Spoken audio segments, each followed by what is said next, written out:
Welcome to Ron Joyce Stadium here at the campus of McMaster University. It is the 27th annual Steel City Bowl here in Hamilton, Ontario. It's the best high schoolers going at it from all over Hamilton. Team South against Team North. Welcome to the broadcast booth, everybody. My name is Mike Karafilides, joined by Anthony Macaluso. All the best players from all over Hamilton playing against each other today. A lot of scouts are going to be in attendance as well. Yeah, this is definitely a great way to cap off the season of football here in Hamilton. We have the best players, as you said, from both the Catholic and public systems, from across the city, from south and north. Here we are, ready to go here at Ron Joyce Stadium. It's going to be a great evening to finalize this 2018 season. So getting ready to kick it off, it's going to be, who's going to receive here? It's going to be the Team North. And coming down to the 13-yard line, this is Ogilvie, and he's going to try to go to the outside, cut to the middle, and a nice gang tackle there. And first one to bring him down was number 25, Cal Nalepa, running back out of Westmount. We're going to see a lot of dual-threat athletes in here. Most of these players would be familiar with both sides of the ball, offense, defense, and some of them special teams players. So it's going to be exciting to see them all, the best of the best here, playing for some bragging rights across the city. And starting at quarterback for the North is going to be Anthony Pimentel, quarterback out of Cathedral, 6'1", 205. Pretty good size for a quarterback. So here we go, first down and 10. Ball, call it at the 27-yard line. 3 wide receivers to the left, 2 to the right. Back to pass out of the shotgun right away. Over the middle, nice catch there. And connecting with Ryan Ogilvie, wide receiver of a Cardinal Newman. That'll be a first down. Anthony Pimentel able to find Ogilvie, just hooking it up inside of the zone here. Interesting, Ogilvie and Pimentel had a great summer season playing for the varsity Ticats together, so we'll be watching to see if they can regenerate some of their magic from the summer here later in the season. You can already see the confidence of Anthony Pimentel going back to pass, finding his wide receiver. So now it's first down and 10, ball at the 43-yard line.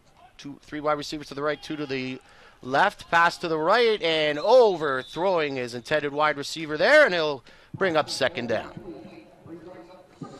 Pimentel going to the air for a second time here, trying to find Longo from St. Mary's. Alejandro Longo, a receiver running back from St. Mary's, who had a great season for the Crusaders. He checks out now. Anthony Mortuzzo, another one of those dual threat backs from Cardinal Newman, a defensive back as well as a running back here. So second down and 10, ball at the 43. In the shotgun, Pimentel pump fakes. Now he's going deep. Got a man wide open, incomplete.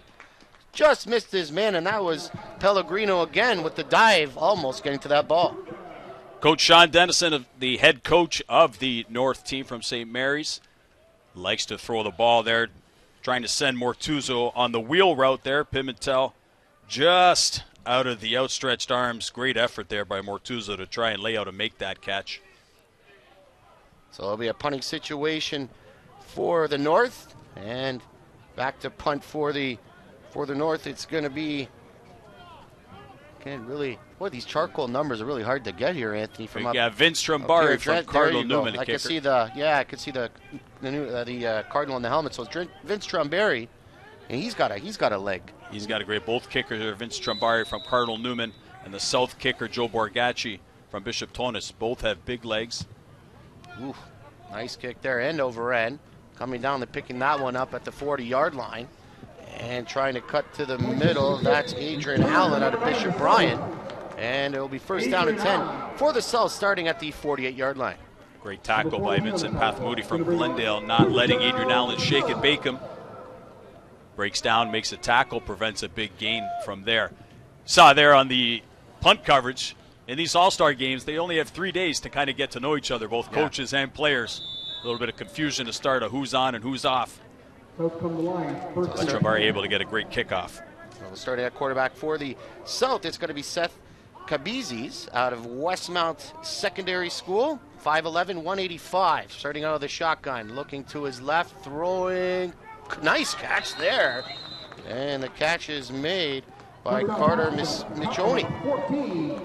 Both coaches with the air attack to start this game.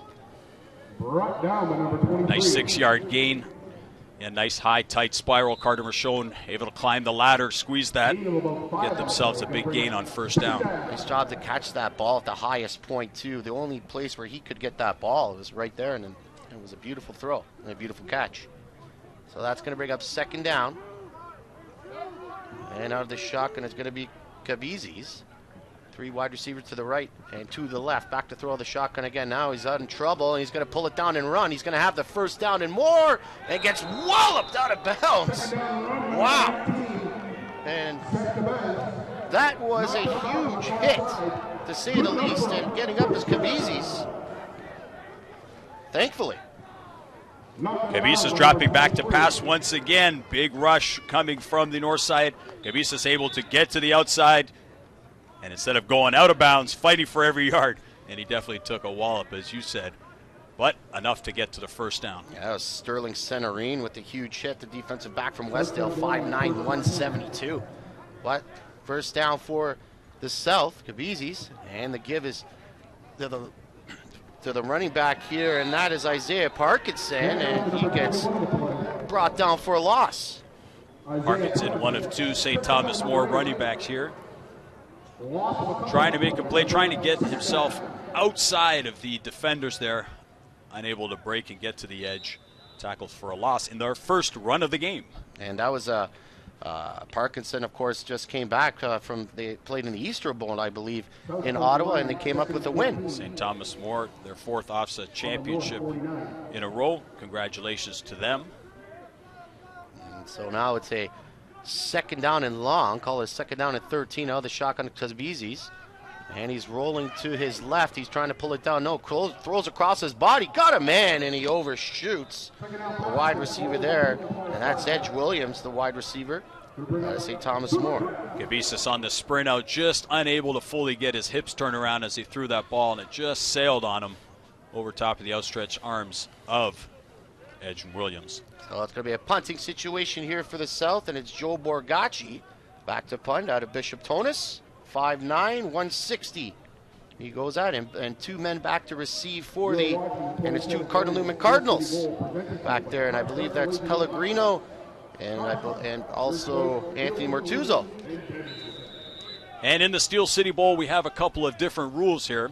One of them being on third down that you must kick unless you are within 2 yards of the first down or inside or under 3 minutes in each of the halves here. So South team forced to punt on 3rd and 13.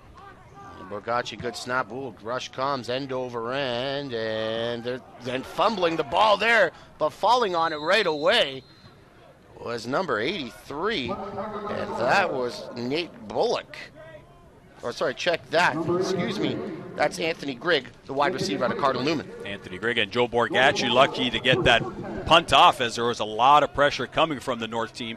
Just able to get it off in the air. Shorter punt, forcing Grigg to come up. Had to play the one hop, but was able to secure and prevent a turnover. That's going to bring up first down here for the North. In the charcoal jerseys going from our right to our left on your TV screen, and quarterback still, as well as Anthony Pimentel out of the shotgun. And the give is up the middle, and not a lot there. And that's going to bring up second down at the 26-yard line, as the give was to number 35, Quinn McGregor. And now we're going to see the North team try and run some on the ground here. Looking in second and long, one of the other rule changes, or one of the limitations for the rules in this game on defense, a defensive coordinator's nightmare, as the defense is only allowed to send 1 blitzing linebacker. So when you get into these second and long positions, when the coach might be thinking of dial up some extra pressure, well, you're not allowed in this game. You're only allowed to bring 1 linebacker on a blitz.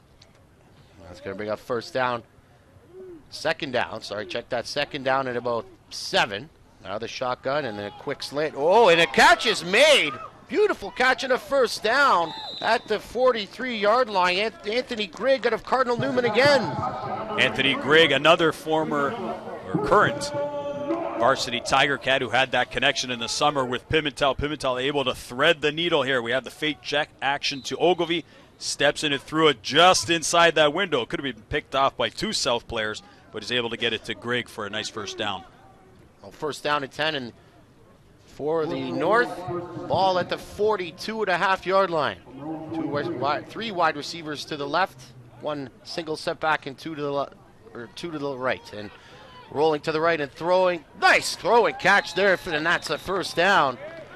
As the catch was made by Jordan Pellegrino out of Cardinal Newman. Pimentel able to get outside on a great block by Quinn McGregor of Dundas Valley. Able to set that edge, able to block.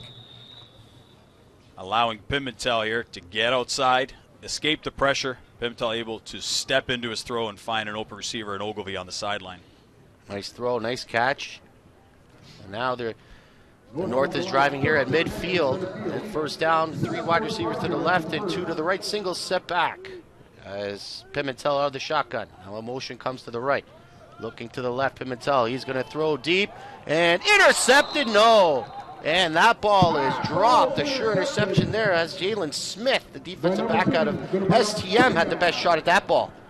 What looked like Ogilvie on a clear seam right down the middle. Pimentel had him just out of the reach of Ogilvie, but what speed and what ability to close down by Jalen Smith out of St. Thomas More, taking away what could have been a sure touchdown and almost turned it into an interception there. So that's going to bring up a second down, and out of the shotgun is Pimentel again. Three wide receivers to the left, two to the right. Pimentel now looking to his right, and he's going to go deep. He's got a man open, incomplete, overshooting his wide receiver there. And that's going to bring up third down as that pass was intended. Number 85, Alex Samantry out of Sir Johnny McDonald. Call that school today for the first time. Samantry had a chance to watch him in practice all week. A very shifty and speedy receiver, so you can see there Coach Dennison trying to get the speed there. Just on the outside, Pimentel throwing it a bit on the fade. Cemetery just coming inside and unable to connect on that play. I'm sure we'll see that one later in the game. Now back to kick, and that's a good one there. And it's coming down to the 18-yard line and trying to go to the outside. Now trying to cut it back to the inside. Nice little run here on the return. This is Edge Williams, and he gets to the 35. Nice tackle there by number 77, and that's Eric Chaika out of Westdale. Great punt. Nate Fleming with the big punt into the air. You see Edge Williams trying to get right. Sees a wall of North defenders, cuts back to his left side, able to get the edge there. Turn a no gain into a big gain, going from right to his left. And you know, this is the 27th annual Steel City Bowl, and Anthony, we talked about this off air, and you know about Don Edwards, the tragic death of Don and his son Spencer. Tribute goes out to them in this fatal car crash, and I'm sure Don's watching this game and enjoying. My condolences myself goes out to the Edwards family.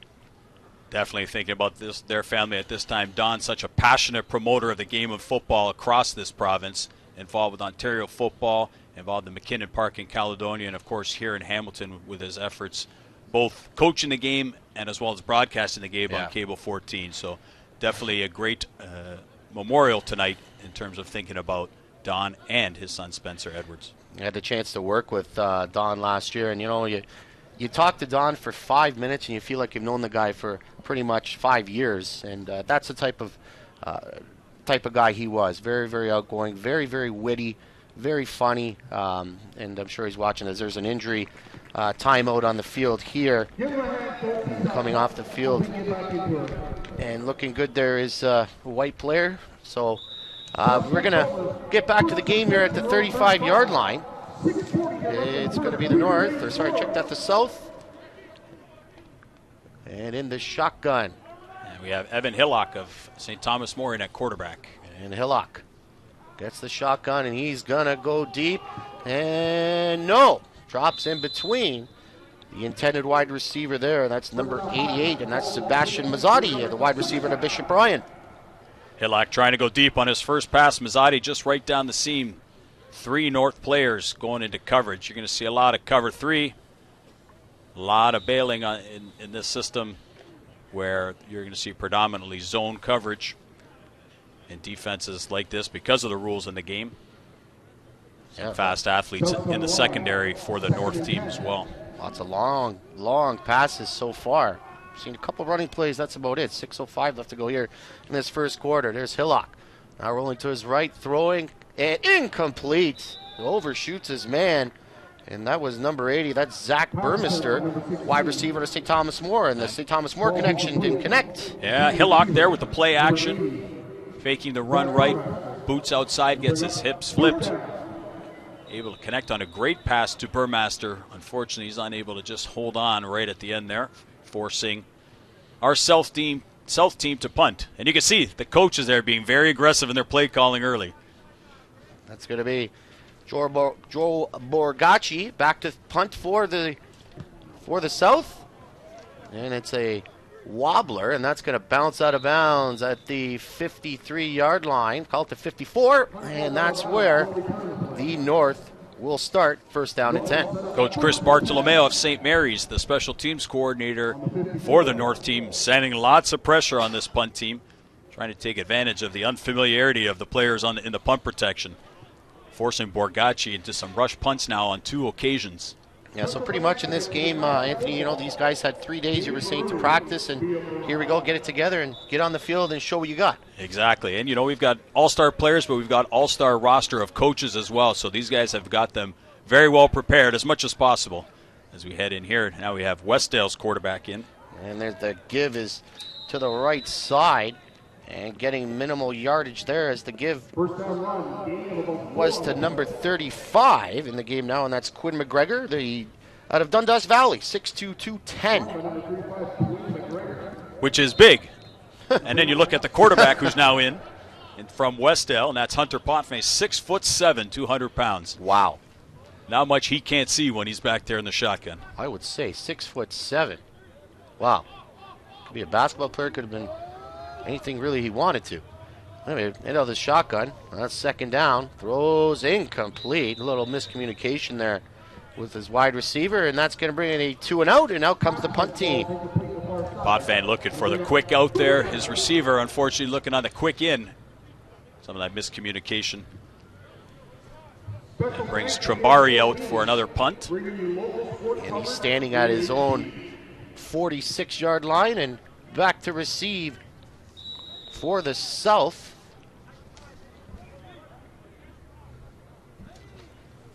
As that's number 2, Luka Jones. There's the kick. It's an end over end. Look out, everybody get. Oh, it might have hit a South player, and jumping on it is the North. Let's see what the referees call here. No, it did definitely hit one of the South players. Looks like one of the North players inside the 5-yard area. So there's a flag on the play.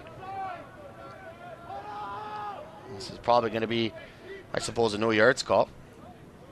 And the referee's talking about who had hit first, who was in that 5-yard zone. And here comes the referee with the call here. Yeah, it's a no yards call, and that's a big one, 15 yards. Wow, 15-yarder. Always tough when you're that attacker. You're running down the field, full field, ready to make a tackle, and that ball just hits you in the back like that. Yeah, it's tough. It's kind of hard as a coach to get mad at you. Yeah, but it is a 15-yard, big change in field position for sure. So it's going to bring up first down at 10 at the 43-yard line. Now the shotgun, and the give is up the middle. And that give is to Jawan Smith out of St. Thomas More. And give him about 5 yards on the play. Smith able to power, keep the legs moving, able to push on a big gain at first down. We've seen both coaches attack in the air. Each time they've run on the ground with Jawan Smith, they've gained some positive yards here. 7 yards on first down. So second down, and call it about 3 or 4 yards to go, 3.5. Out of the shotgun, and the give is up the middle again, and now squirting to the outside off tackle and getting the first down and more. And a beautiful run here. That was Jawan Smith again out of St. Thomas More, getting to the 45. Check that, the 43-yard line. Jawan Smith, what a great run, able to just take it up the middle, juke a linebacker, get outside, able to juke a defensive back, get his feet moving, and turn that into a big gain. So first down and 10 for the South at the 43-yard line. It's still at quarterback. Is Ethan Hillock, who came in actually in relief. He's out of St. Thomas More. And the pitch is going to be again to the outside. There's Smith. Now trying to cut it to the inside and give him about 2 yards on the play. Nice pursuit there from the north to bring him down. Quick pitch out to Smith as he tries to get the outside. Gets that big flow from the defense, so he cuts it back inside, able to get a couple yards. Tried to shake a linebacker there, Bodie, who was able to just wrap up his legs before he could go. And that's not easy to do, to wrap up Juwan Smith, as he runs hard, runs fast, always keeps the feet moving, and is a reason why he had a really successful season with St. Thomas More this year. We'll call it second down and 7 at the 40-yard line. Hillock under center. Call it an offset. And a little play action. Hillock now rolling to his left, keeping the feet moving, throwing. Has a completion. Nice catch there at the 28-yard line. And brought down is Luka Jones, 5'11", out of Bishop Ryan, 150 pounds. Great execution by Hillock there, selling the fake. He had the entire front line of the North team biting on that run. Bought himself some extra time as he rolled out, flipped his hips, able to find Jones for a big gain. 26-yard line. That'll bring up a first down. Hillock, loved the way he was keeping his feet moving there, and always got to let his wide receiver get open, threw it to a spot, and his wide receiver was right there. So first down and 10 at the 26-yard line. Out of the shotgun is Hillock. He gives it up the middle. Again, a big run here, and that's a first down for Juwan Smith. And a class example of all the extra yards you can get for all the running backs watching it there. If you keep your legs moving, you keep power, you get those extra yards. He was able to carry 2 or 3 defensive players on his back simply because of the effort level. Great running from Juwan Smith out of St. Thomas More. He's now coming out of the game, and coming into the game is going to be Isaiah Parkinson, his fellow running back from St. Thomas More. So let's set it up here. First down and 10 at the 15-yard line. 2 wide receivers to the left, 1 in the slot on the right, and 1 outside on the right. Looking to his right is Hillock, and he's throwing to the end zone. Has a man, has a completion and a touchdown. Beautiful throw and catch there. The touchdown from number 15, and that was Edge Williams out of St. Thomas More, and the St. Thomas More connection again. Oh, there's that connection, that familiarity. Evan Hillock, again, patient, able to go into the back, put the ball up. Edrin fighting off some great coverage from the defender, but able to come down with the ball. And we have a flag on the play here as we take another look at this completed touchdown for now. Hillock, quick step drop, but just puts it up into a spot. Williams able to come back, again, in great coverage, come up with the ball. That penalty flag was against the South, so they'll set up for the extra point here. And they're going to tack it on to the kickoff. And the kick is up and good from Borgacci.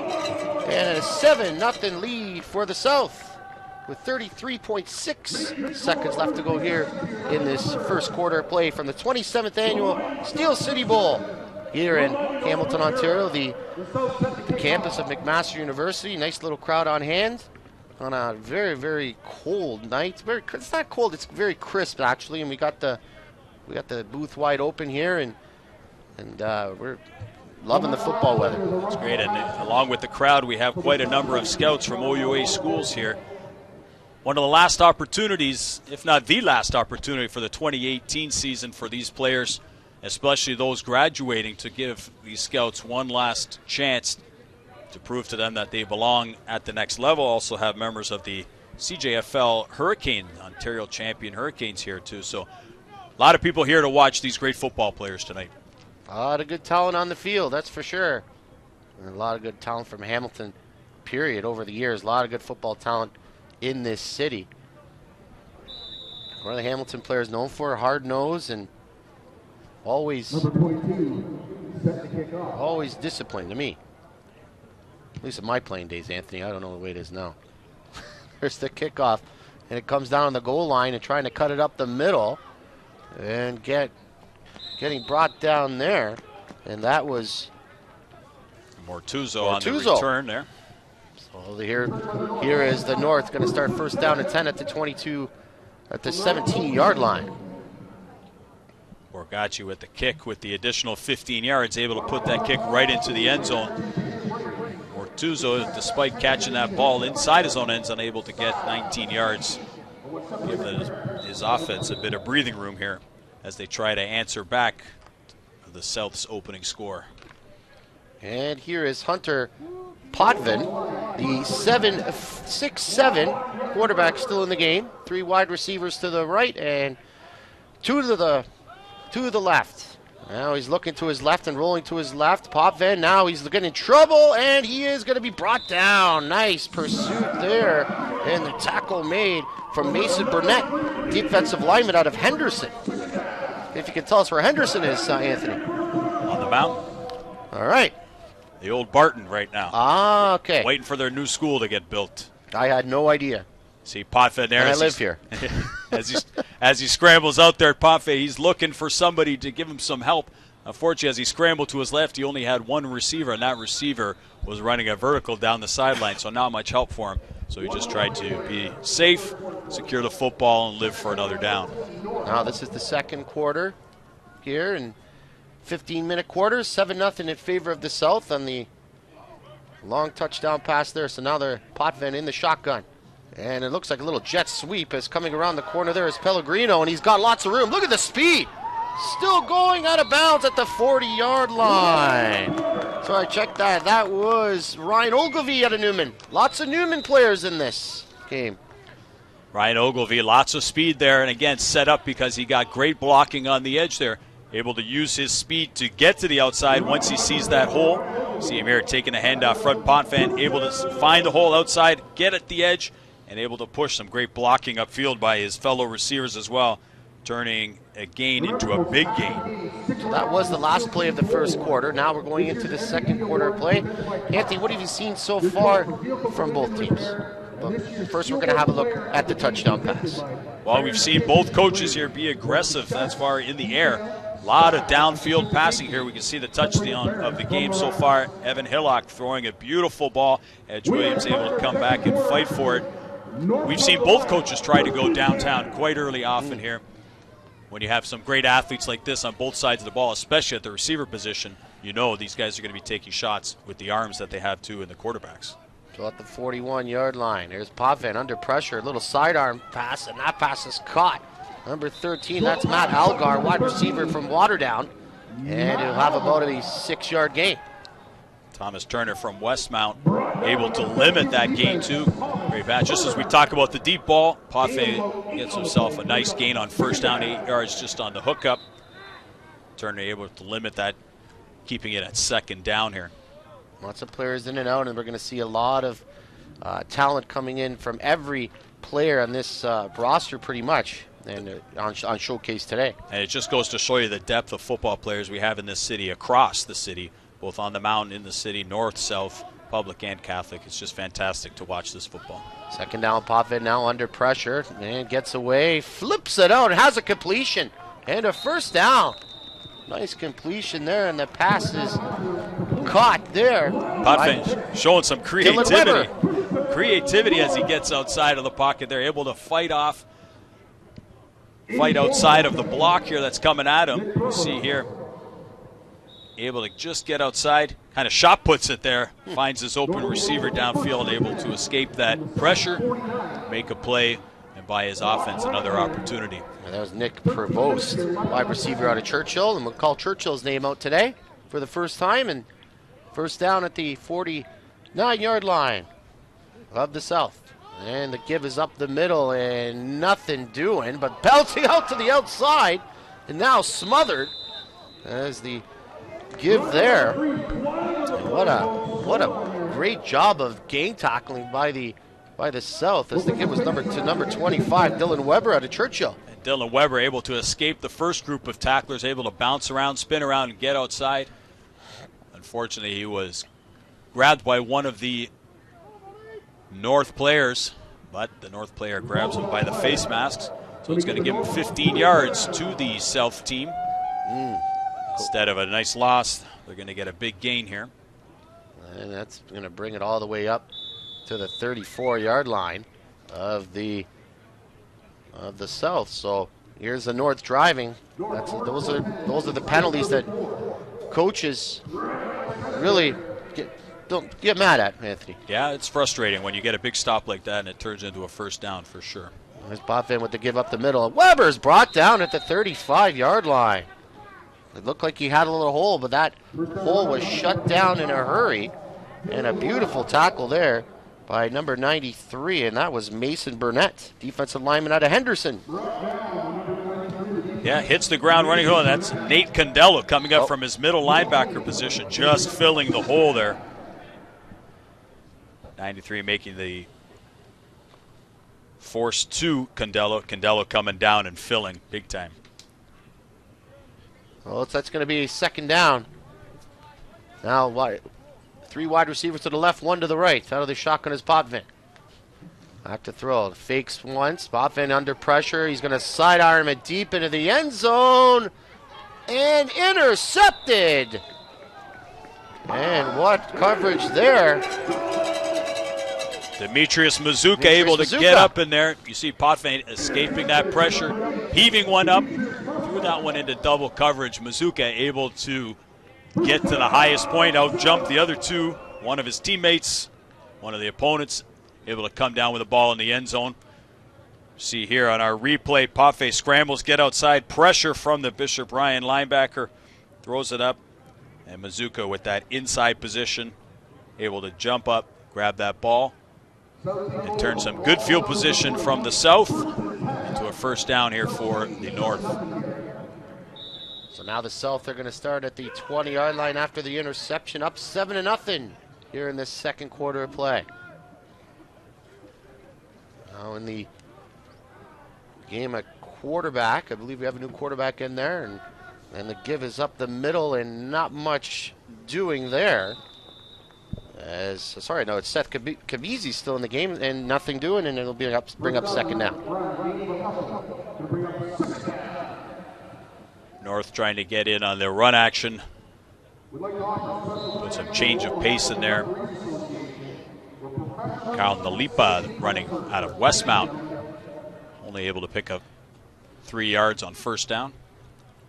Seth Kabizi is still in at quarterback, and he's doing a pretty good job in there and in the pocket, and looks like he plays with a lot of confidence. So now under center.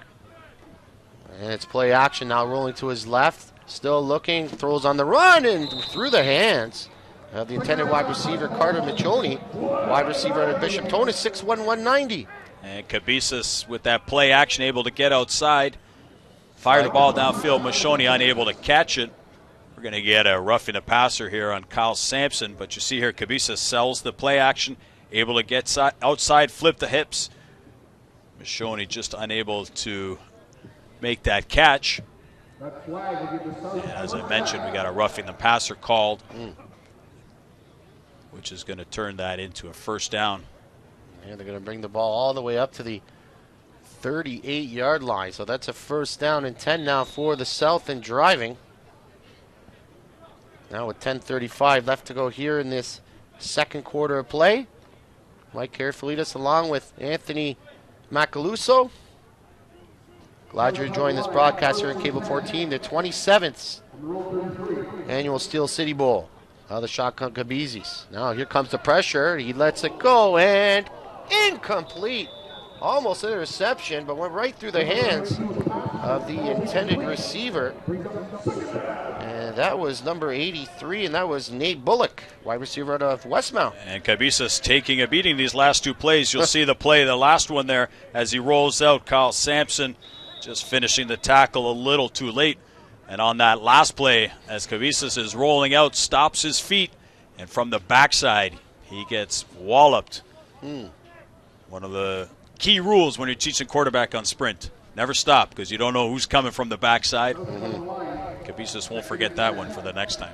Yeah, that's one of the golden rules, that's for sure. The backside, always a killer for the quarterback. So now it's going to bring up second down.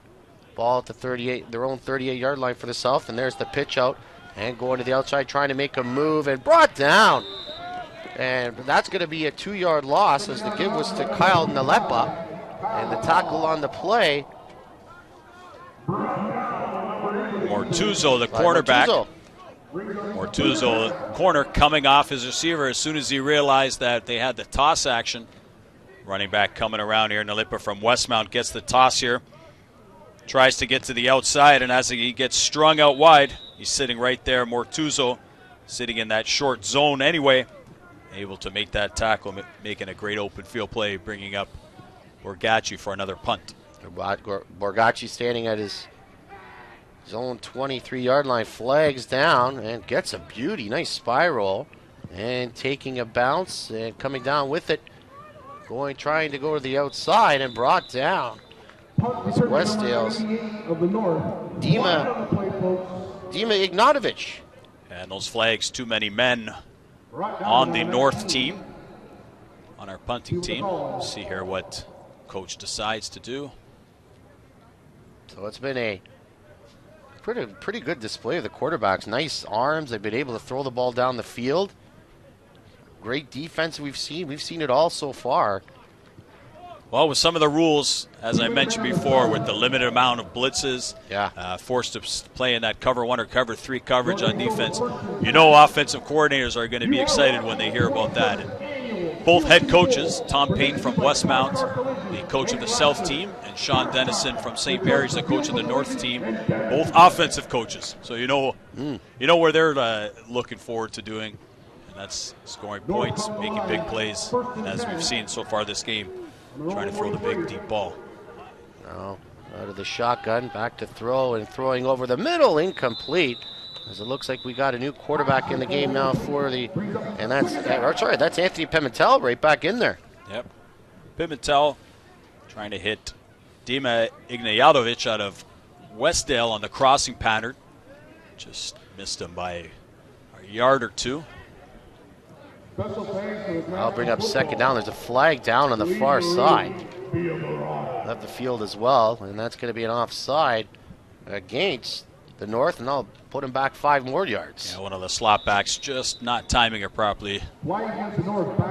Jumped the gun there, keeping it 1st and 15. And we've seen so far the quarterback carousel here. It looks like both quarterbacks on both teams, all 4 quarterbacks rotating in every couple of series, each of them wanting to take their shot at glory here. Here's Pimentel out of the shotgun. Now he's rolling to his right, and he's going to throw over the middle. Nice little play there, and the catch is made. Trying to sprint to the inside, flag down. As the catch was made by Ryan Ogilvie out of Cardinal Newman, 5'11", 170. We'll get the flag in a second here. Ogilvie finding a soft spot in the zone, coming over top, sitting down. Pimentel able to find him as he's sitting there. Referee threw the flag, but we see there from our head referee picking his flag up for no call. So you have another look here. Pimentel again with a sprint out left. And you see it coming across. Able to find Ogilvie as he's sitting in the middle of the field. Finding those soft spots in the zone. That was a nice tackle there from Logan Walker, defensive back out of Burbuff as well. Textbook tackling, so that's going to bring up second down and call it about 4 yards to go. Pimentel out of the shotgun. He fakes the jet sweep, now rolling, has a man open and a completion. Now coming down the far sidelines and brought out of bounds. And the pass is complete to Anthony Mortuzo. Pimentel able to make a play. He had his other read to the left in the middle, able to break that tackle. As he coming around, he sees Mortuzo, who leaks out of the backfield. As we look on our replay here, we fake jet action that way. He's looking left. Pressure coming from the inside, finds Mortuzo, who's leaked out in the backfield. Mortuzo able to make a big gain, get up the sideline for a first down for the North team. Well, first down for the North. The ball at the 47-yard line of the South. The South up 7-0. 6:52 left to go here in this second quarter. Pimentel the shotgun again. Out of Cathedral on the give. Up the middle and swarmed and swallowed up at the 50-yard line. As the give was to number 35, Quinn McGregor out of Dundas Valley. McGregor trying to hit with a lead there, but Jake Chacafero out of Bishop Tonus right there to make a tackle, not letting him get any gain. That's going to bring up second down and long here. Great pursuit from the South defense there. They pretty much knew that play was coming, and they did the job. So that's going to bring up second down and 12. Pimentel's going to go to the shotgun here. Shackelford able to make that play from his one tech. The shotgun now. Pimentel looking. Little sidearm throw. And incomplete. In and out of the hands of the diving number 88. And that's Dima Ignjatovic. I'll bring up third down. Good drive. Snuffed out there. That ball just a little bit too low for Ignjatovic to make a catch. Even if he did, he would have been about 5 or 6 yards short. Would have forced the punt anyway, but now it's going to bring up a punting situation here. And we've got some onside players. Look out here. Interesting to see here if they get downfield. And now that's caught on the run. And with room up the middle, still going. What a return there. Luca Jones out of, check that. That's number 9. That's Adrian Allen out of Bishop Ryan with the big return for the South. Adrian Allen, another dual threat, defensive back and running back for Bishop Ryan. Catches the ball and gets a head of steam and gets going. Able to hit it, a couple of jukes, breaks a couple tackles, and able to make a big return there. The South's going to set up shop here at the North's 54-yard line. Here comes the QB carousel. In the game now is Ethan Hillock. And we have a timeout called by the North. Evan Hillock. Check that. 5:20 left to go here in this second quarter. It's been a good one so far. There's been a lot of good throws, a lot of good tackles, and a lot of players looking to impress with a lot of scouts on hand here at this Steel City Bowl. Definitely what you'd expect when you have this best on best format. You have the offensive powerhouses, great receivers going against some of these fantastic DBs, and in the trenches, big boys on offense and defense having a great battle. Here's Hillock out of the shotgun now. We're ready to go with 5:19 left. And the give is up the middle. Looks like a little draw play and a good run here from number 26, and that is K-Mel King getting into the game out of Saltfleet. K-Mel King showing his ability to burst and make a play out of nothing. Able to out-juke a couple of defenders who had him wrapped up for a short gain here. You see King grabbing the ball, taking that zone inside, able to make a cut block, breakout block, break a couple tackles. And Drake Bodie out of Cardinal Newman finally able to bring him down. A lot of great running backs in today's Steel City Bowl, and we're seeing that talent on display for sure. Here's Hillock to throw a little quick little slant there. Oh, in a stop pattern, incomplete. Pass was intended for number 88, Sebastian Mazzotti out of Bishop Ryan. Hillock's pass just a bit behind Mazzotti, who started to make his run before he was able to secure that ball on his back shoulder. That's going to be now the ball at the 40-yard line of the North. Second down play coming here, and out of the shotgun is Hillock. And the running back behind him is K-Mel King. Back to throw, looking, same play. Pass is complete. Trying to cut to the inside, and getting away is Mazzotti. And you believe he's going to have a first down. Well, they saw it work the first time, so let's try it again. This time Hillock with a perfect pass, able to hit him right on the numbers.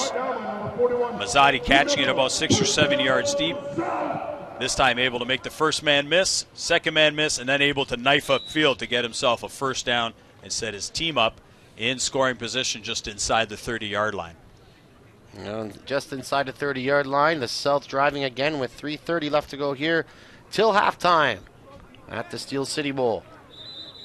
Now, yeah, we got a timeout. Timeout called by Tom Payne.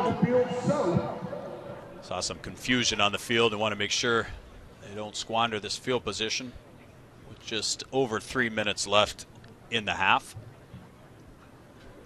Reminder, some of the rules as we get to the 3-minute warning. Underneath 3 minutes, no longer are coaches forced to punt when they have it longer than 2 yards on third down. So if we look here, depending on the clock, depending on the outcome of the next couple of downs, watch for some even more aggressive play calling from some of these offensive coaches as the rules expand a bit inside of 3 minutes. Just getting ready here. The South is really driving, but the South has looked really good. But the North roster, I tell you, who's really impressed me has been the Cardinal Newman players, the wide receivers. I mean, you look at Anthony Martuzzo has had a couple good catches, and you look at Jordan Pellegrino, 5'11", 170. They both have really impressed me from the north side. Anyways, first down and 10, back to the game. Hillock back to throw, steps up nicely, and has a man wide open, and a touchdown. Hillock able to buy himself some time. Sits in the pocket. Fantastic protection from the offensive line up front.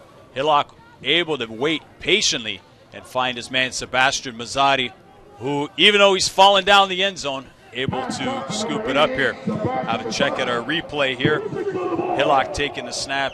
Lots of time. Samuel Ackham, the right tackle, able to push outside. Mazzotti able to beat the corner on the outside, and even as he's falling back, securing that touchdown.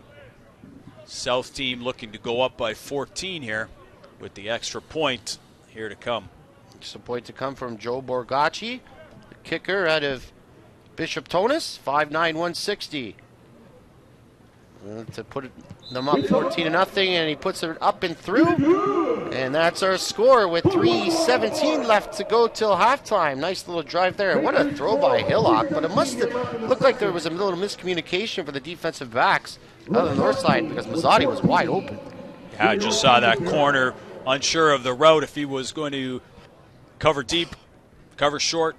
And unfortunately, when you have somebody with the speed of Sebastian Mazzotti going by, that indecisiveness led to him being wide open. And, you know, we talk about the quarterbacks, we talk about these fantastic receivers, but that was just a perfect example of the state of the linemen we have here in Hamilton. Some great offensive linemen and defensive linemen, but you see there players like Samuel Ackham, the right tackle out of Bishop Tonus, and the varsity Tiger Cats, giving Hillock the time he needs to find that wide open Mazzotti.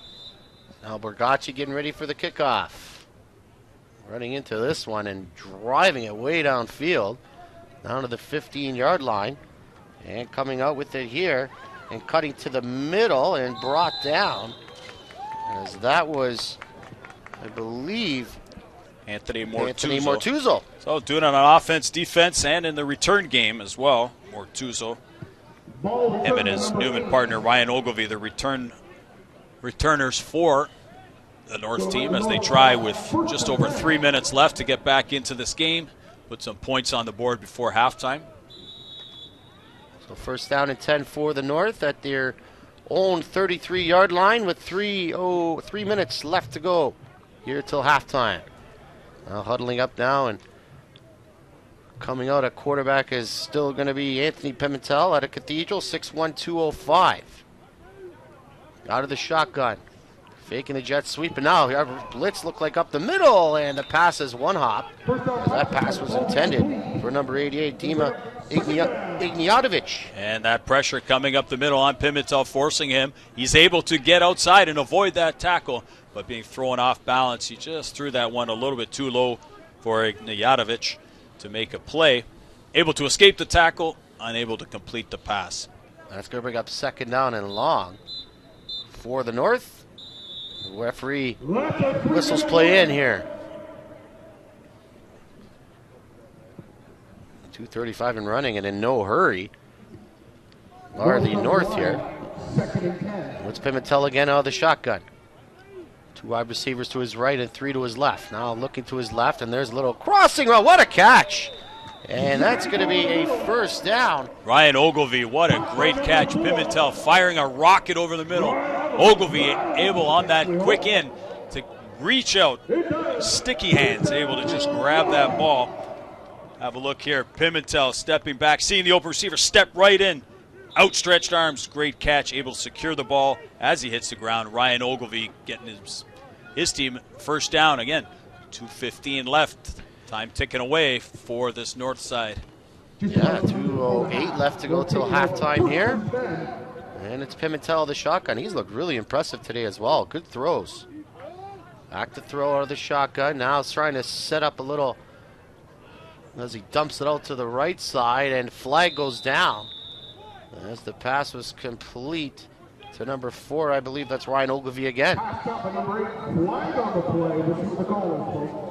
Get the flag. It's a face mask. Anthony Mortuzzo, they able there to Mortuzzo. leak outside on the backside, coming across. That face mask brings them inside of the North Territory. One of the things as a coach, and having coached in this game the last 2 years, it's really a challenge when you get into these crunch time situations in under 2 minutes where you're not really familiar with the players and the players aren't extremely familiar with their playbook. So trying to make sure that they understand what's going on as quick as possible presents a challenge for the coaches. Absolutely. Now back to throw is Pimentel. Looks deep. Now over the middle. Pass is complete. Down to the 40-yard line, and that's going to be another a gain of about 5 yards there. That complete to Anthony Grigg, another of the Newman receivers out here. Have a look here. Pimentel dropped back, feels the pressure, able to step outside. Grigg with the dig route coming inside. I love that's probably one of my favorite routes is the dig route, the crossing route, and the curl. Who can't? I mean, with the curl route, you can't defend it. I'd like to see more of that. Anyway, back to the game here. Second down and about 5 yards to go. Out of the shotgun is Pimentel. Pimentel now with a high snap he retains, and now he's going to throw deep. He's got a man open, and the touchdown! What a catch! What a throw! And the North getting on the board. And that's Anthony Grigg. Again, that summer connection from Pimentel to Grigg of the Varsity Tiger Cats. Grigg able to make a fantastic over-the-shoulder catch. Pimentel able to get his feet set, throw that ball, put it in a spot that only his receiver can get to. Having another look here, you'll see Pimentel drop back to pass, able to set his feet, plant, step into his throw. Grigg was able to beat the defensive back on the play. Again, over-the-shoulder connect, giving this North team some life with a minute and a half left here in the first quarter. And Trumberry line drives that one through, so getting on the board is the North, and it's 14-7 now. 1:28 left to go till halftime. What a throw from Pimentel. I tell you, I've been so impressed with his arm. And all the quarterbacks here, between all four of them, all the two Catholic and the two public school quarterbacks, all four of them showing the athleticism to get out of the pocket, to be able to make the throws down the field, make the throws over the middle, set their feet, run outside, get the edge. It's definitely a great display of quarterbacking and a testament to the great coaching that they're receiving at their respective schools. Right, lots of poise the way they're back there and throwing the ball, as you said, and the athletic ability you can see from all quarterbacks in this game so far. You can see why they're all-stars, that's for sure. And as a quarterback, when you get into games like this, I know being able to play back in the olden days, 1997, 98, when you're a quarterback coming to play in these games and you see the plethora of receivers and talent around you, you want to make sure that you're making plays, and that's what these quarterbacks are doing. Get their hands into these fantastic playmakers and see what they can do, and we've seen evidence of that throughout the entire first half. So Trumberry back to kickoff here and back to receive for the South, and that's Jalen Smith out of St. Thomas More, and I believe that's Luca Jones. It's a short kickoff and brought down at the 38-yard line as that one was retrieved by number 80, Zach Burmester out of STM. Boy, oh boy, we've called a lot of STM players here tonight. Well, it's the number one ranked team in the country, expected to have some fantastic athletes, and that's what they do, and they're making plays here this evening. You see there, Trumberry there with the short kick, trying to catch the South team, maybe sleeping, maybe give themselves a chance. Allowing here the South team, though, to get the ball just outside their own 40 with a minute and 25 to go. 38-yard line out of the shotgun here. It's Kavisi still back in the game. He gives up the middle, and a short gain there. As the give was to St. Thomas More's Isaiah Parkinson. Parkinson slow to get up there. He's going to go back down there. Just tackled right around the legs. Looks like he's down right now. Well, the defense has been good too. I've been really impressed with both the North and the South with the way they've been tackling, the way they've been closing gaps, DBs, and like you can totally see they're well coached, whatever school they're from. Lots of good coaches out there, Anthony. Lots of great coaches there out here, and again, being a defensive coach out here, it's not easy with the rule limitations here as an offensive coach. And again, you like when you don't have to worry about any type of blitz, etc. Have a look here at Parkinson's injury at the end of the play as he's tackled. As he just gets ridden up the back of his leg there. Tackle made by that was Kyle Sampson. Oh, wow. And the Dundas Valley player. They're just riding up on the back of the knee. As he walks up, we hope he's okay. Yeah, it never feels good when you got close to a 300-pound lineman going on the back of your leg. At the best of times, it's never a good thing. Oh, it's the worst thing to see that kind of injury. But that's good that Parkinson's walking off with 1:18 left to go here till halftime at the 40. The shotgun is Kabizi. And look like movement up front for the South, and they're probably going to move that one back 5. And a little miscommunication between the center and the other O-lineman.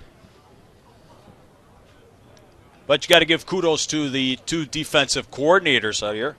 Cartier Shields from Bishop Tonus, who is the South team defensive coordinator, and Kevin Harrison from Sir Winston Churchill, the North team defensive coordinator, because when you have the rules here that are trying to promote offense in an exciting game, it makes your job as a defensive coordinator that much more difficult. But you can see here, utilizing the wide array of talented players they have here, especially on the front 4 and in the secondary, they're able to design some schemes here and design some plays and utilize those athletes to limit the big play capability that we've seen so far here by the offensive players. Oh wow, they called it offside there on the North. So interesting call there. I saw a lot of movement, but yeah. So I guess what they're calling there, they're calling the defensive end. You can see as they talk there to Kyle Sampson, the referee, is telling him you were a little bit too early. All right, so that's gonna bring up second down and 5, or first down and 5. Out of the shotgun is Kabizi, and he has the play action. He's going to roll, throw across his body. Incomplete. One hop there as he was looking for his intended receiver, Nate Bullock, wide receiver out of Westmount. Yeah, teammate to teammate there. Just not on the same page. That play action allows Cabezas to buy himself some time outside, just unable to flip those hips. You see him just underthrow his receiver, but as he's talking with his receiver, a little bit of miscommunication in terms of what the expectation of his route was. So we'll get a chance here. You'll see under 3 minutes, third down. Third down now and 5. Now they're able to go for it. Oh, 3rd and 4, yeah, they're able to go for it now with these rules. Back to throw his Kabizi out of the shotgun. He has a chance to run up the middle. He's going to be smothered and brought down. Great pursuit there from number 92. That was Jazian Holness Eddie, defensive lineman out of Westdale. Fantastic play. A gamble by the South team. 3rd and 4. Middle of the field trying to get that first down. Unable to squeeze it out was Cabezas. As you see, looking downfield, not much there. Pressure from Kyle Sampson forces him up the field. Not able to get that first down. And with just under a minute to go, the North team inside the 50-yard line, looking to put some points on the board and narrow this lead of 14-7 that the South has. 59 seconds left to go. And back in the game now is Potvin. And he's back to throw on first down. A little sidearm. Incomplete. In and out of their hands there. Number 13, Matt Halger, the wide receiver out of Waterdown, 5'10", 170 pounds. Confident finds his receiver. Algar's got the sideline route outside on the corner. Just bounces off his chest. And they're playing very aggressive, the defensive backs for the South. I wouldn't be surprised if I saw a little pump and go here. And we've We've seen Potvin with the big arm too. Looking to take chances downfield. So it's going to bring up second down at the 45-yard line. Potvin out of the shotgun. Now he rolls to his left. Throws across his body. Has him. Overshoots his man. Incomplete. Now it's going to bring up third down. Let's see if the North, now they're probably going to go for it as well. See Coach Dennison on the sideline talking over with his assistant coaches. That was Nick Prevost, the intended wide receiver out of Churchill.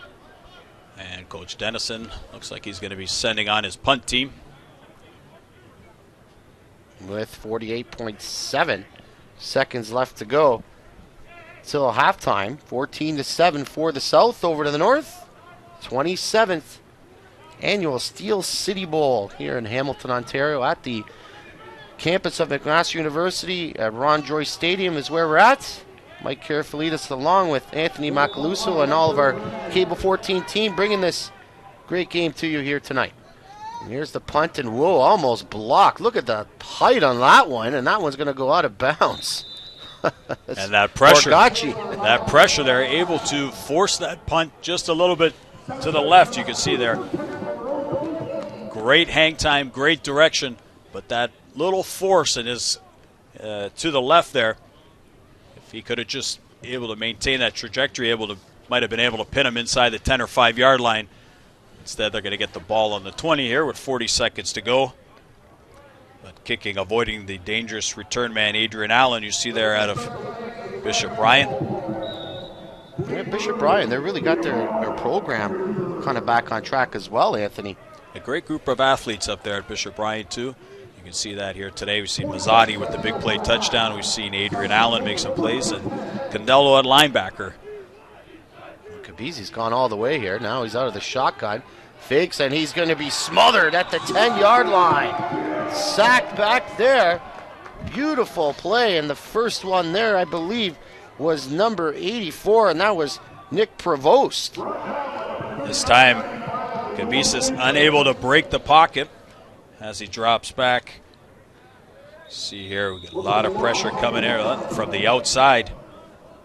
94 from St. Mary's. Michael Santos able to apply that pressure, forcing Kabisis to have to step into his teammate. Big loss here, and with 20 seconds to go, we'll see what the North team has in store.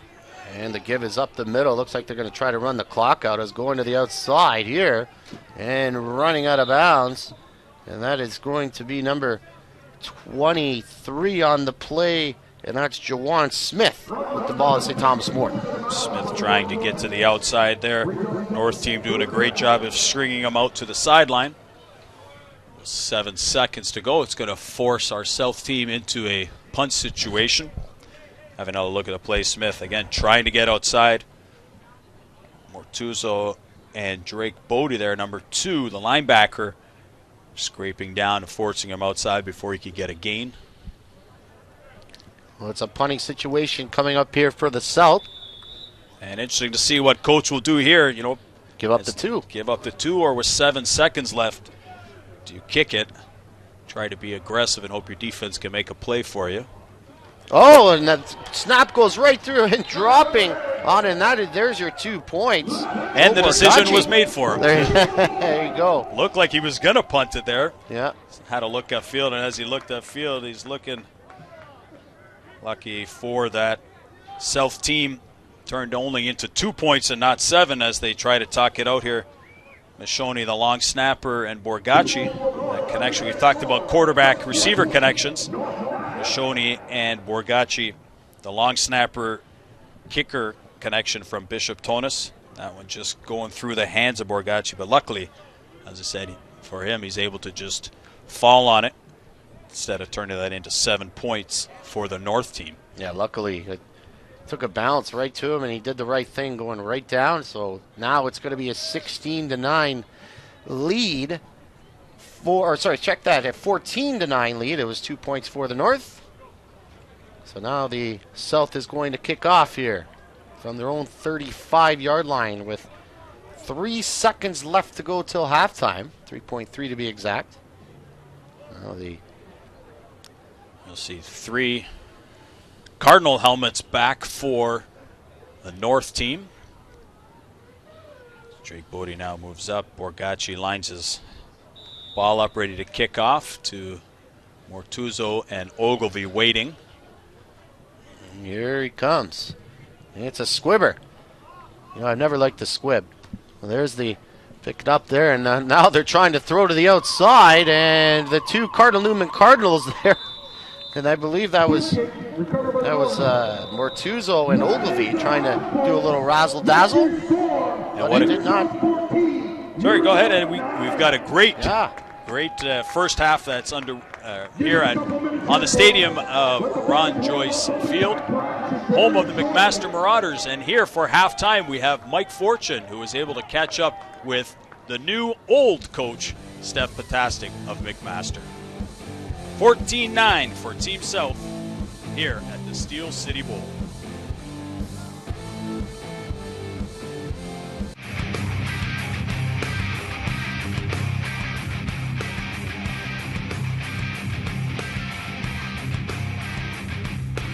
Talk to us about the last few seasons. You spent a couple years here in Hamilton with the Tiger Cats, and then you were out in BC. Let's start with Hamilton. How was that experience for you?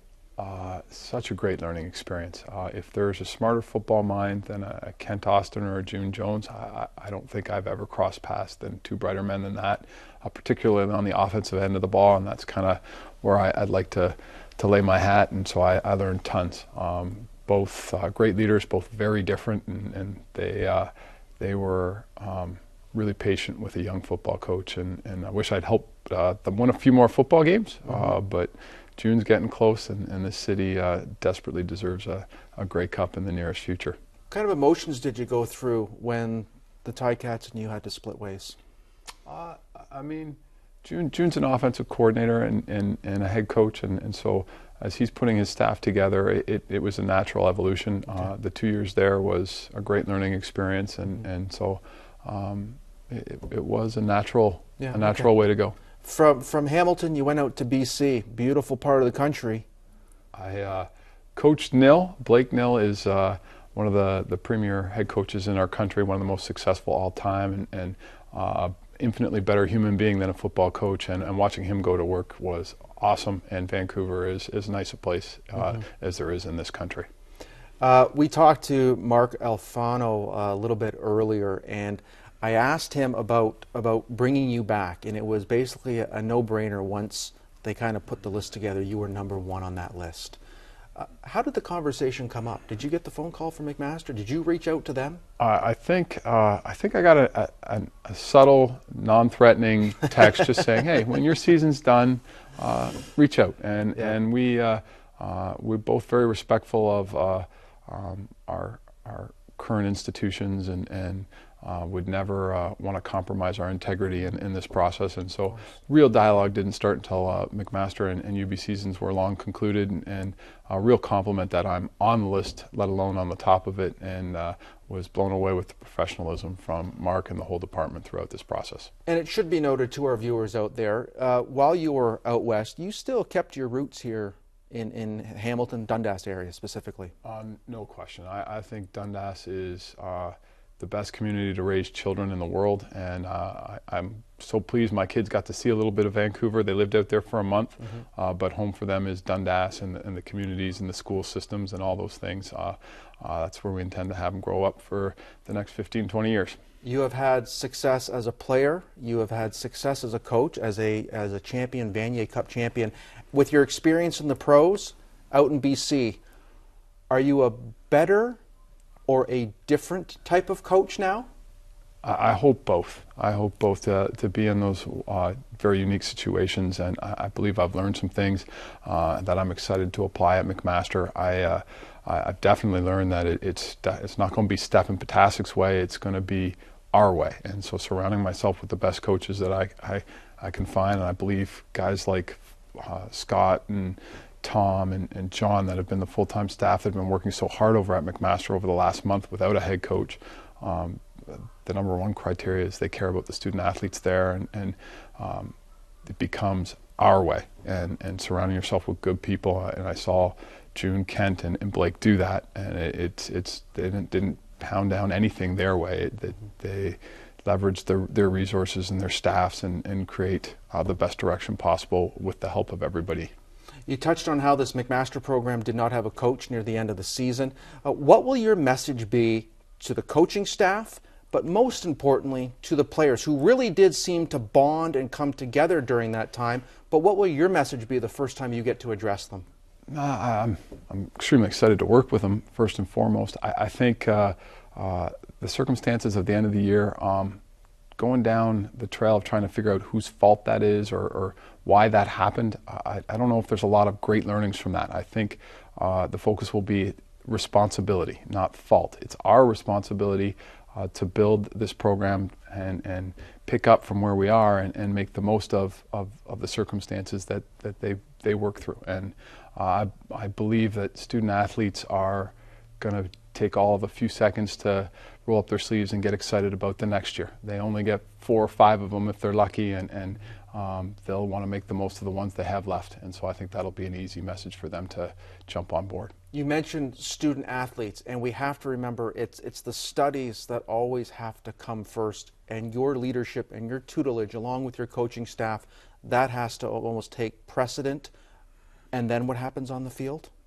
I mean, the nice thing is when you choose McMaster, school has been a big part of that choice. And as good a football player as you might be in that locker room, the vast majority of them think school is more important. And the few that think football is more important get shoulder to shoulder with 90% kin and business kids, and they quickly learn the bigger picture. And that's the great thing of McMaster. And so, I as you might tell, I'm so excited to be in a room with those young men. They're my 10 years there, I believe there is as good a group as you can find on this campus. You're going to be starting a new regime.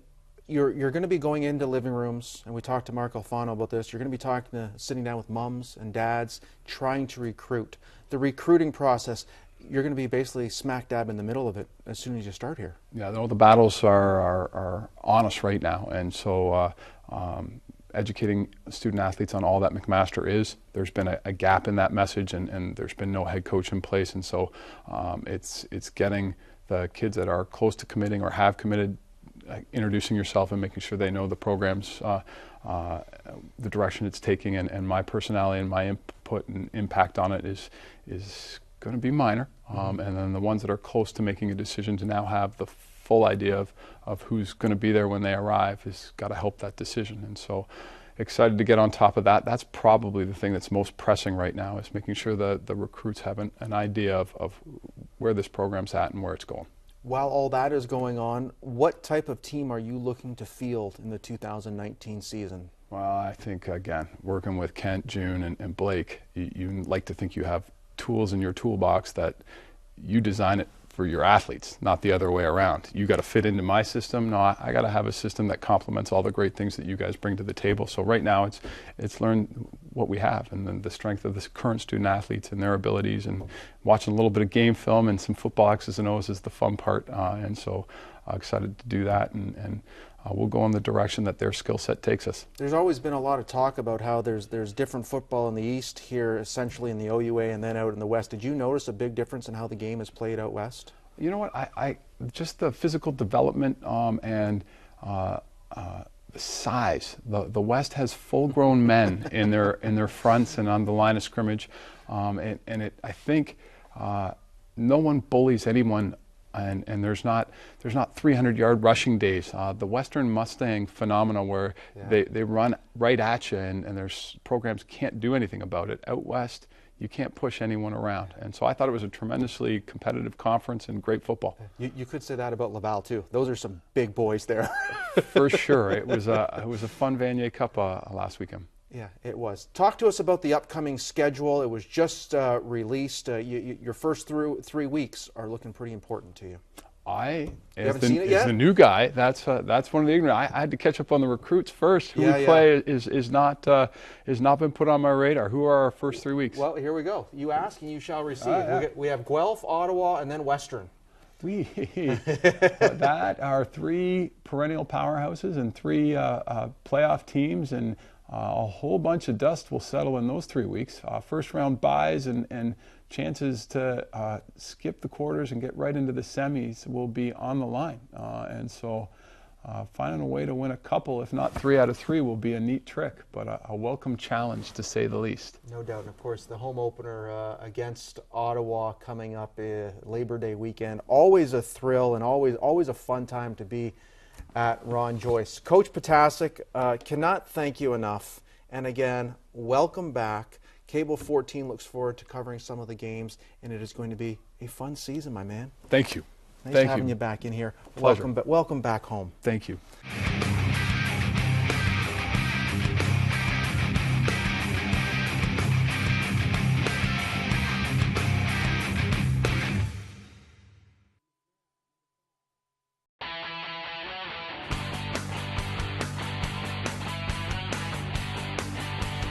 Saturday afternoon, December the 1st, the OHL Tonight returns to the First Ontario Centre.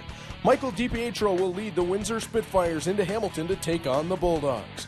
These two teams have been up and down so far this season, and both will be looking to get themselves right on track in this East-West rivalry meeting. You can catch all the action live in HD right here on Cable 14, beginning at 4 p.m.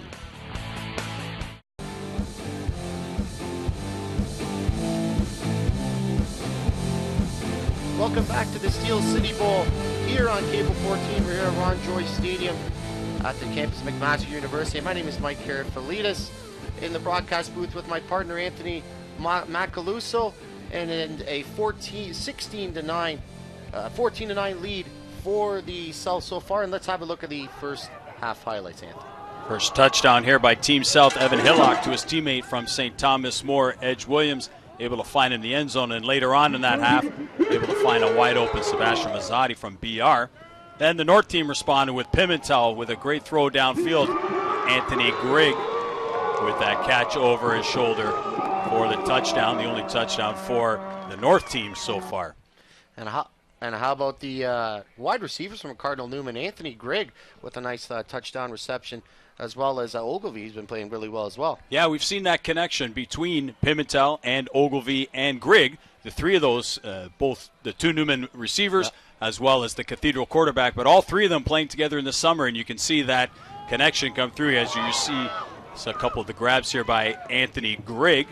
Pimentel able to connect with Grigg on the deep end twice and able to find Ogilvie on the out this time. You see some of that chemistry that they had from the summer. Finding Ogilvie sitting in the slot here. So you've seen quite a bit of that connection from the summer resume itself here after a year playing apart. Ogilvie and Grigg at Newman and Pimentel, the quarterback at Cathedral there. But we've seen that wide open attack style here and the aggressive play calling from both offensive coordinators here that's made for some exciting football, but also some exciting defensive plays by some of the backs here defending these great receivers. Yeah, you could definitely see the talent in Hamilton, both sides, and we talked about the talent from on defensively, the talent offensively from the public and the Catholic, the great coaching as well. It's been a nice game so far, and I'm looking forward to the second half. What do you expect to see in the second half, Anthony? Well, I expect to see more of the same on offense here. We've seen a lot of big plays, a lot of attempts at some of the deep ball here. We've got four great quarterbacks between Hillock from STM, Potvin from Westdale, and on the other side we have Pimentel out of Cathedral, and our Westmount quarterback, Gervaisis, who they've all been able to throw on the run. They've all taken their shots deep, and they're all utilizing the big play receivers that they have at their fingertips here. But what's impressed me the most is some of the time and some of the blocking they've received from the linemen up front. And it just goes to show you here that when you have that all-star caliber line up front protecting the quarterbacks, you allow them to make those big plays and try and get those connections with the receivers here. So I'm looking forward to some big scores here.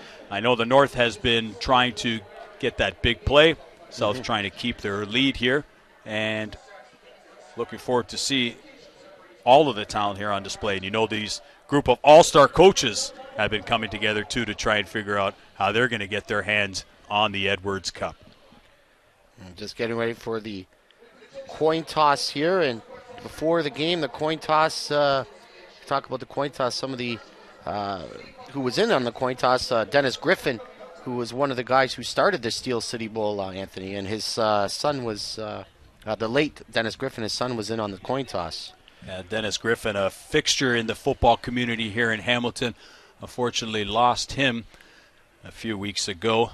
Condolences going out to his wife Bonnie and the family, and a great touch here by the organizers of the Steel City Bowl, honoring Dennis Griffin, one of the founding members of the committee here 27 years ago in the Steel City Bowl. His son Tyson doing the ceremonial coin toss in honor of Dennis, who passed. And again, a great legacy of football here in Hamilton at every level, whether it be at high school, at the CGFL and rep levels, as well as guest coaching with the Tiger Cats too. So Dennis Griffin, definitely a man who will be missed, and his contributions will be missed here in the Hamilton football community. He was such a mainstay, such a good coach, and as well as another guy, that took care of the community and always took care of the Hamilton football players. And he was quite a man. And again, our condolences to his family as well. And so we're getting ready for the second half here.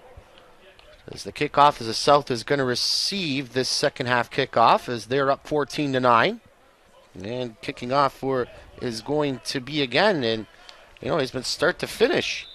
It's been the kicker for the North here, and that is Vinny Trombari there out of Trombari. Newman. Excuse me. Yeah, he's been start to finish here for the North, and here we go. It's a line drive, bounces at the 23-yard line, and picking it up here and trying to go to the outside and getting out of bounds. And that's number 15 on the play. That's Edge Williams out of St. Thomas More. Edge Williams tiptoeing his way down the line, able to get a few yards before he's pushed out of bounds. And a touch here. Speedy return man from St. Thomas More. Now let's see for the South if Hillock comes back out to play quarterback here. As he had an impressive first half of play out of St. Thomas More. 6'3", 170. And he is starting this second half of play. So it's going to be three wide receivers to the right and two to the left. The shotgun is Hillock. And the give is up on the left side, trying to break it to the outside there and brought down. That was number 23, Jawan Smith, the St. Thomas More connection. Jawan Smith just giving the ball for a lead here. Eric Cheka out of Cathedral, able to get a leg on him just as he was about to break the tackle, forcing him to cut outside, allowing help to limit that gain to under a yard. So it's going to bring up a second down and about 9.5 here. It looks like the North has got a little bit of momentum. That's with the late safety to cut the lead to 5. So out of the shotgun here. At the 31-yard line is Hillock. 3 wide receivers up top and 2 down low. Now he's rolling to his right. And he's stopping, and he's going to throw deep down the field. And incomplete. And a flag down. That's like it's going to be interference, as that pass was intended for Edge Williams. And Hillock on the sprint out, able to just evade the on-rush coming from Kyle Sampson on the backside. Able to step up and throw it, but as he's pressured there, just underthrew his receiver, Edge Williams. And as Edge came back to try and make a play on that ball, he was pushed by the North defender, who got there a little too early, made a little bit too much contact in the eyes of the referee. And that pass interference brings up a first down at the 47-yard line of the South team. So a 47-yard at the 47-yard line. Big penalty there. So South will start off here. And it's still in the game. Again, Hillock has been impressive. And you could see why they went all the way to OFSA championships and won that Eastern Bowl down in Ottawa. He's looked very impressive. Yeah, one of the big reasons for the success of St. Thomas More, their ability to pair their usual power and finesse running game with a passing attack with Hillock.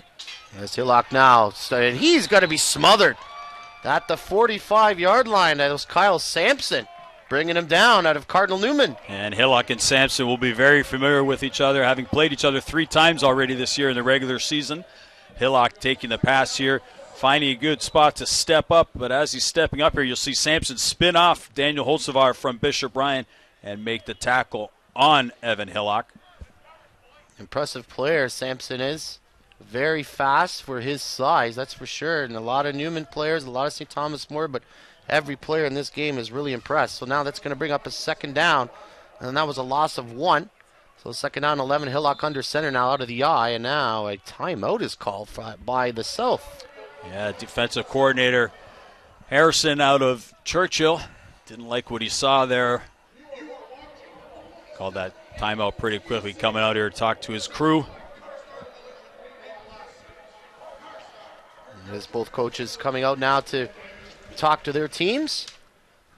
And we mentioned off the top the trophy that is awarded by the Steel City Bowl this year is named after Don Edwards and Spencer Edwards, who were tragically killed in a car accident earlier this month. Spencer Edwards out of McKinnon Park. And the Hamilton Football Association, who has put on the Steel City Bowl this year and for the past number of years, has renamed the trophy awarded to the winning team of the Steel City Bowl the Edwards Cup, a fitting tribute to a man and a young man who gave so much to the football community here in Hamilton and beyond. As the pitch here, it looks like they're trying the option, but brought it down and smothered. There's number 83 on the South, and that was Nate Bullock, wide receiver out of Westmount. Looked like they tried the option there, Anthony. Wanted to throw it, but down he goes for a big loss, and that's bringing up third down in a punting situation for the South. Yeah, trying to set it up, but that pressure coming from the North defense just not letting him able to set his feet to make that throw. Coach trying to call some trick plays here, try to catch the defense sleeping, but that front seven of the North team preventing that trick play from happening here. And you see here, now we got a little bit of trick play here on this punt team as we got 2 onside men. Wow, and 2 onside men just getting that kick away and running up dangerously and getting that punt, but it looks like we're going to get a no yards penalty. Well, I don't know if this could be no yards because Sebastian Mazzotti was onside. Right. Oh. Now it's going to be whether or not the referee determines that the player was down at the point of contact, but that ball came right out of the chest or right into the hands of Sebastian Mazzotti, the onside gunner there. Yeah, this flag should be picked up. So it shouldn't be a flag. I bet the discussion will be about whether the player was down or not before that ball changed possession. Boy, this is a tough call to be an official, and I'd hate to be a zebra on this one. Let's see. Get the call right now. Oh, yeah, there we go. Player was onside. And there he goes. So big play. You see that big play on behalf of South team there. You can see Ryan Ogilvie there trying to discuss with the referee, saying he was down. But a great call and a great play by Sebastian Mazzotti on the special teams. The gunner there being well aware as that ball, great punt with the hang time, allowing Mazzotti to get downfield. And as the return man catches the ball, bobbles it a bit. And Mazzotti right there to take it out of his hands and buy his team another offensive possession. Gotta love that right there. So now, South with the ball, first down and 10 at the 54-yard line. And still in the game is Seth Cabezas. And he throws to the outside, intercepted! Anticipating that play and picking it off for the North is number 11, Ethan Riggs, the defensive back out of St. Mary's. Ethan Riggs, St. Mary's, the quarterback of St. Mary's, also a cornerback there too. Cabezas trying to throw that wide side hook, and anytime you're throwing that wide side, you're allowing that defensive player more time to make a play. Riggs recognizing that they had the wide side there as Cabezas steps up. Riggs able to undercut it, and luckily it was a little bit of a low pass, or he could have been gone for a pick six there. So Coach Marini's onside punt is unfortunately turned into an interception and gives the North team the ball back at midfield. Here's Potvin now out of the shotgun. Out of the 53-yard line. Looks like a little miscommunication. Now Potvin's going to try to run it himself and turns that one into a gain of 3. And now he was hit late out of bounds. It looks like we're going to get yardage added on. Yeah, that miscommunication there. Potvin looking to hand off to his left, running back going to his right. Recognizes that he's got to make a play, so he gets out of bounds. And we have over-aggressive player on the South team. Have a look here out of bounds. Just as Potvin gets the edge, tries to get out of bounds here. And you've got Spencer Malson of Sherwood just taking the play a bit too long, finishing the tackle outside, and turns what could have been a limited gain into first down here for the South team. Again, those are the penalties that coaches just kill themselves on the sidelines and undisciplined. So 14-9 now, first down and 10. Potvin out of the shotgun, looked like a offside, but it wasn't called. But the pass is complete at the 31-yard line, and it's going to be a gain of about 9 yards, and that's number 88, and that's Dima Ignjatovic. And we've seen the Westdale connection here too. A lot of the quarterbacks, you could tell that they have a lot of familiarity with a couple of their receivers here. We've seen Pimentel with his fellow Tiger Cat receivers, and now you see Potvin with his fellow Westdale receiver Ignjatovic here, stepping in the corner, able to find him just over the seam. Ignjatovic able to make a great play, make a catch in traffic. Well, second down and 2 now for the North, driving here, down 14-9. 10 minutes even left to go here in this third quarter.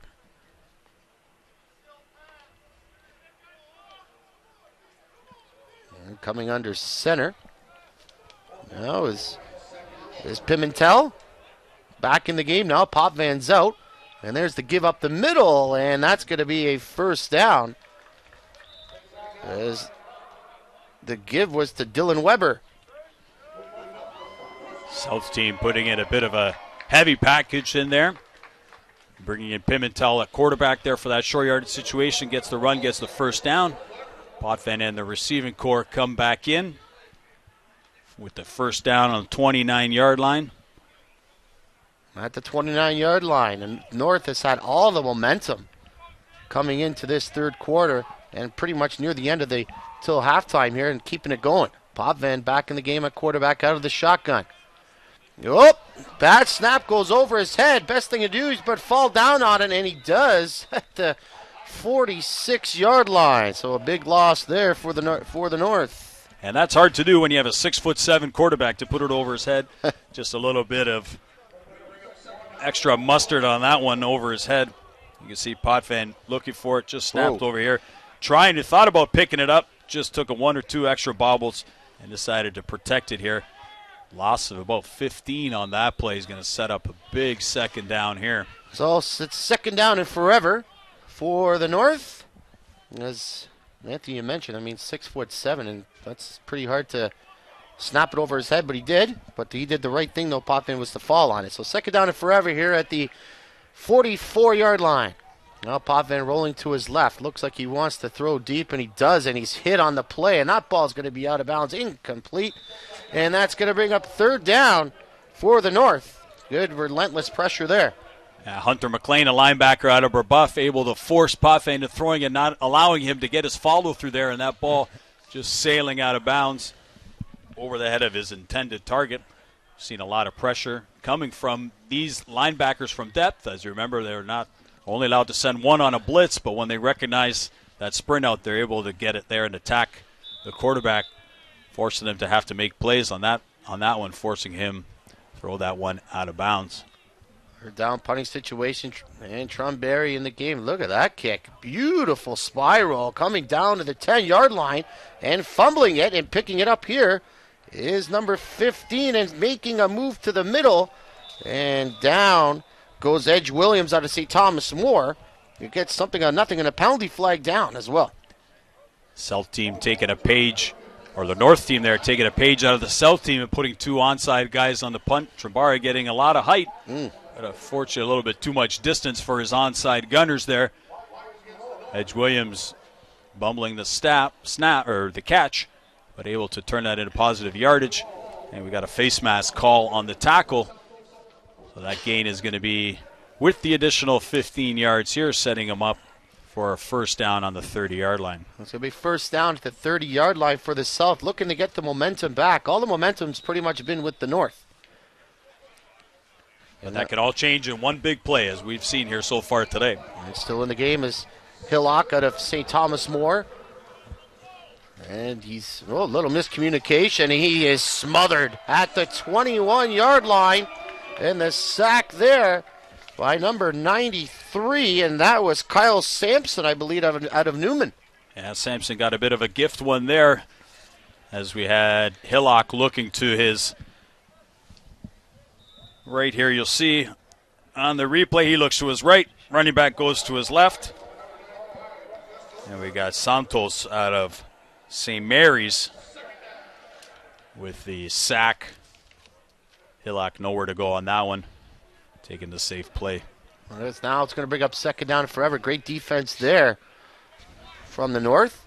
Hillock out of the shotgun now, rolling to his left, looking to throw. That's a tough throw, and that ball is tipped and incomplete as he was looking for his intended wide receiver there, Sebastian Mazzotti out of Bishop Ryan, who has had a nice game so far for this South team. Yeah, they've developed a little bit of chemistry there. Him looking for Mazzotti. Well, that's going to bring up a third down kicking situation. Sharipa there still shaking his head as he thought he had an interception there, that tip. See here as Hillock looks towards Mazzotti, steps in his throw, just tipped and bobbled right into the hands of Sharipa out of Cardinal Newman. He had visions of his pick six there. Low snap. Wow, and just getting that kick away and bouncing right to the number 88 there, and that's Sebastian Mazzotti again, I believe. And down he goes. No, sorry, check that. Excuse me. That was Dima Ignjatovic with the flag down. I think they're going to call the South team on a no yards. And they are. The bouncing variety should be a 5-yarder. And you can see these kickers, part of the reason why they're here is not so much how far they can kick or how high they can kick, but their ability to get the kick off in the amount of pressure that they're seeing. We've seen Borgacci and we've seen Trumbari and Fleming, all three of the kickers today able to get beautiful punts off on time, that being the key. And when you talk to any of the kicking scouts and any of the OUA scouts looking at kickers, it's not so much how high you can kick and how far you can kick, but how fast you can get that kick off too, and we're seeing that on display here today. At the 42-yard line, now it's going to be first down and 10 for the North. Out of the shotgun. Pimentel still in the game. He's got a man open. If he turns, incomplete. As intended wide receiver was number 84, Nick Prevost out of Churchill. Prevost and Pimentel just not on the same page there. Prevost trying to take it inside as the DB had outside leverage. He was trying to get inside and out on him. Ball went just a bit too far outside as the receiver tried to stem him a little bit too far inside. That misconnection. Second and 10 at the 42-yard line of the South. Out of the shotgun is Pimentel. Now looking to his left, throws over the middle. Got a man wide open, intercepted down at the 5-yard line.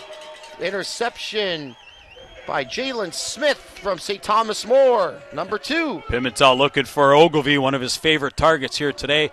Ogilvy had a step on his corner, but Jalen Smith showing that speed, able to close down and make that pick.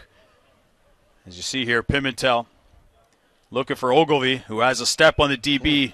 Jalen Smith coming all the way over from his free safety position, able to grab that ball and prevent a big play from happening for the North team. Nice job by the free safety there for the South. As Jalen Smith looked like he read that one all the way, read the quarterback's eyes. He was looking at him the whole time, and nice job there. That's what the safety's supposed to do, is to read the quarterback's eyes, Anthony. That's there, and he played that great. Played center field the whole time, looking down there. As soon as Pimentel locked in on his receiver and that ball was thrown, Smith able to use his great closing speed, as I said, and pick that ball off. 4:40 left to go here till halftime. Till the fourth quarter. 14-9 in favor of the South. Kabisi still in the game, trying to set up the screen. Incomplete, as he was looking to hook up with Jawan Smith there at St. Thomas More. Smith unable to grab that, and he might be a little bit lucky that he did, as there's 3 or 4 of the North players right around him. The Westhill, look at a Westhill connection there, Anthony. Yeah, a lot of yellow helmets there, and they were able to sniff out that screen.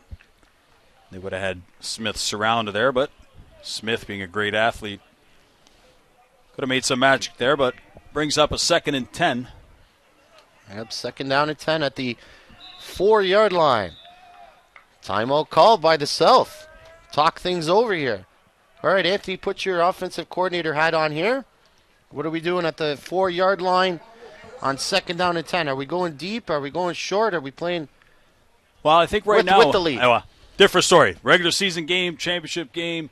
You know, you're just trying to make sure that you're getting positive yardage here. Right. In a game like this, I would not be surprised if we see a deep shot taken right here. As you know, you try to play for some field position here, try and get out as far away from your end zone. Coach here talking about it, bringing in Coach Dennison, Coach Bartolomeo from the South team. Yep. Or Coach Payne, the offensive coordinator from the South team here. You know what I'd like to see? I'd like to see a double reverse, pitch back, throw. Option, throw. Why not? It's an all-star game. Let's see what the guys are all about. Always my favorite play was a double reverse. Yeah. It really was. As a head coach, if you were the offensive coordinator who called that play now here on the 5-yard line, I'd be giving you a pretty nasty look. Unless you completed it, then I'd be saying that's a great call. It's either you live or die by those plays as a coordinator. Absolutely. So 2nd down. Oh, and we got some movement up front. Let's see who jumped first. And it looks like they called that timeout to try and get the North team to jump. Now, whether he was pulled offside or whether they're a little bit too aggressive on that play. Get the call in a second. Both teams are kind of pointing at each other here. The North is pointing at the South. Zebra's done a pretty good job today calling this game, that's for sure. And it's going to be offside on the South, so they're going to call it on the slot back offside. So that's going to bring it back down to the 2-yard line. Now, if you're talking about my play calling right now, safe, run the ball. Run the ball with the lead. All right. In the All-Star game, throw it up. Throw it up. Let's see. Let's see what happens here. Out of the shotgun. I mean, from start to finish, it's been Kabizi here. And he's back to throw. And he is going to throw. Looking to his left on the sprint out and almost intercepted. That pass was knocked away by Cardinal Newman's number 8. That's Anthony Martuzzo. Martuzzo again. Able to close down on that receiver. Receiver playing a little bit of DB, able to knock it down, preventing Martuzzo from getting that interception. The way Martuzzo was able to close that gap with that speed, he almost picked that off, almost had a pick 6 if he was able to pick that one off and stay on his feet. You see Cabezas here using his feet to avoid the rush. 3 Westdale yellow helmets in there. Jones making a play as a defensive receiver, and we see here coach for our South team, Tom Payne, electing to give up that safety. Yeah, and now it's a 14-11 game with 3:26 left to go in that third quarter. I think the right thing to do there was definitely to give up that safety. Still got the lead with 3:26 left to go in the third. Yeah, that offside penalty hurting them, bringing them back to their 2-yard line. Need to think about field position, and they have the lead, although now it's cut down to a field goal lead. But they're going to get the ball back here now after a kick off from the 35-yard line. How about an onside kick here? That would be nice. I mean, an onside kick and try to see if show off your special teams, especially in front of all the scouts in attendance here tonight. You never know, especially in this kind of a game. You never know, and we saw them do the pooch kick earlier. Yeah. See the huddle, the first time that this kickoff team has huddled together. Oh, they elected to take it at the 35. So there'll be no kick. We'll hang on that one. So Pimentel now for the North out of the shotgun. Back to throw, and now he's rolling. He throws. He's got a man, and an incomplete and dropped. And wide open there was Nick Prevost out of Churchill. Yeah, Pimentel able to buy himself some time, finding Prevost on the corner route. Pretty good ball into the hands of Prevost here. You see Pimentel gets himself outside. Great blocking up front. Steps into his throw. Just unable to finish the catch as Prevost. Maybe a little bit of looking up the field before The ball was there, and it was kind of a wobbler, too. That's a tough catch. Yeah, tough. And then he had Logan Walker out of Brebeuf hot on his heels, too. Well, 2nd down and 10 at the 35-yard line. 14-11 now for the South. Back to throw is Pimentel. Pimentel now is a man with the crossing route over the middle, and that catch is made. And trying to cut to the outside, and that's going to be a 1st down. Ryan Ogilvie out of Newman. Ogilvie with that drag route right across in front of the linebackers.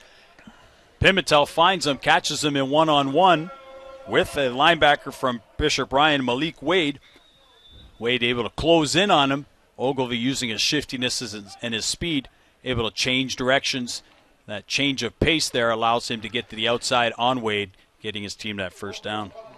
Well, it's 1st down and 10 at the 47-yard line. Pimentel out of the shotgun. And the give is going to be up the middle. And not much there. And brought down at the 50. As that was number 35 for the North. And that was Quinn McGregor out of Dundas Valley. Quinn McGregor, but what impressed me most on that play, number 41, Zach Woods, defensive end there out of Saltfleet in the yellow helmet. What a great get-off. Able to time that, able to force a running back inside. Great speed to beat the offensive tackle and limit that gain. So it's going to bring up a 2nd down and 7 at the North's own 50-yard line. Pimentel still in the game. 2 wide receivers up top to the left and 2 to the right. And it's faking the jet sweep and throwing over the middle and incomplete as the pass was intended for number 83, and that was Anthony Grigg out of Newman. We just talked about him at halftime. Yeah, Grigg with that touchdown earlier in the game. This time he has the dig route and deep in that's coming across the field. Pimentel on the fake jet, stepping back and just missed him on that connection. As Grigg would have had a gain of 15 or more, perhaps even setting up for some type of break a tackle or situation like that. And we see short personnel here. It's back to kick here, and there's the wobbler, end over end, and picking it up at the 27-yard line and trying to cut to the middle to the outside and brought down. And that was number 88, Sebastian Mazzotti out of Bishop Ryan. And the Salt will start 1st down and 10 at the 35-yard line. Mazzotti trying to make a great tackle. Sterling Centerine, 23, out of Westdale, linebacker. Able to limit that gain as Mazzotti saw a hole, almost hit it. Centerine was not letting him get through there. Able to wrap up and prevent that big run. Yeah, I was just going to say, I don't know what you were talking about. He was there to stop Mazzotti. If he wasn't there, Mazzotti would have got a whole lot of extra yards, yak yards as they call them after that. 34 yak yards. They would have had a lot of yards after. 35-yard line. Look out here. Hillock. Down he goes at the 24-yard line. And the sack was made by number 95, and that was Augustus Murphy out of St. Mary's. Boy, has he had a great game. That's the last play of the 3rd quarter. And we've seen some fantastic defensive plays here. We've been highlighting some of the big offensive plays, but if you have a look here, some of our great defensive plays that we've seen the 3rd quarter here. Kyle Sampson with a big sack on Evan Hillock, a miscommunication. The interception by number 11, Ethan Riggs on the wide side, and Augustus Murphy, a couple of big plays, just called his number. And, of course, on the other side, the interception by Jalen Smith, snuffing out a big drive by the North.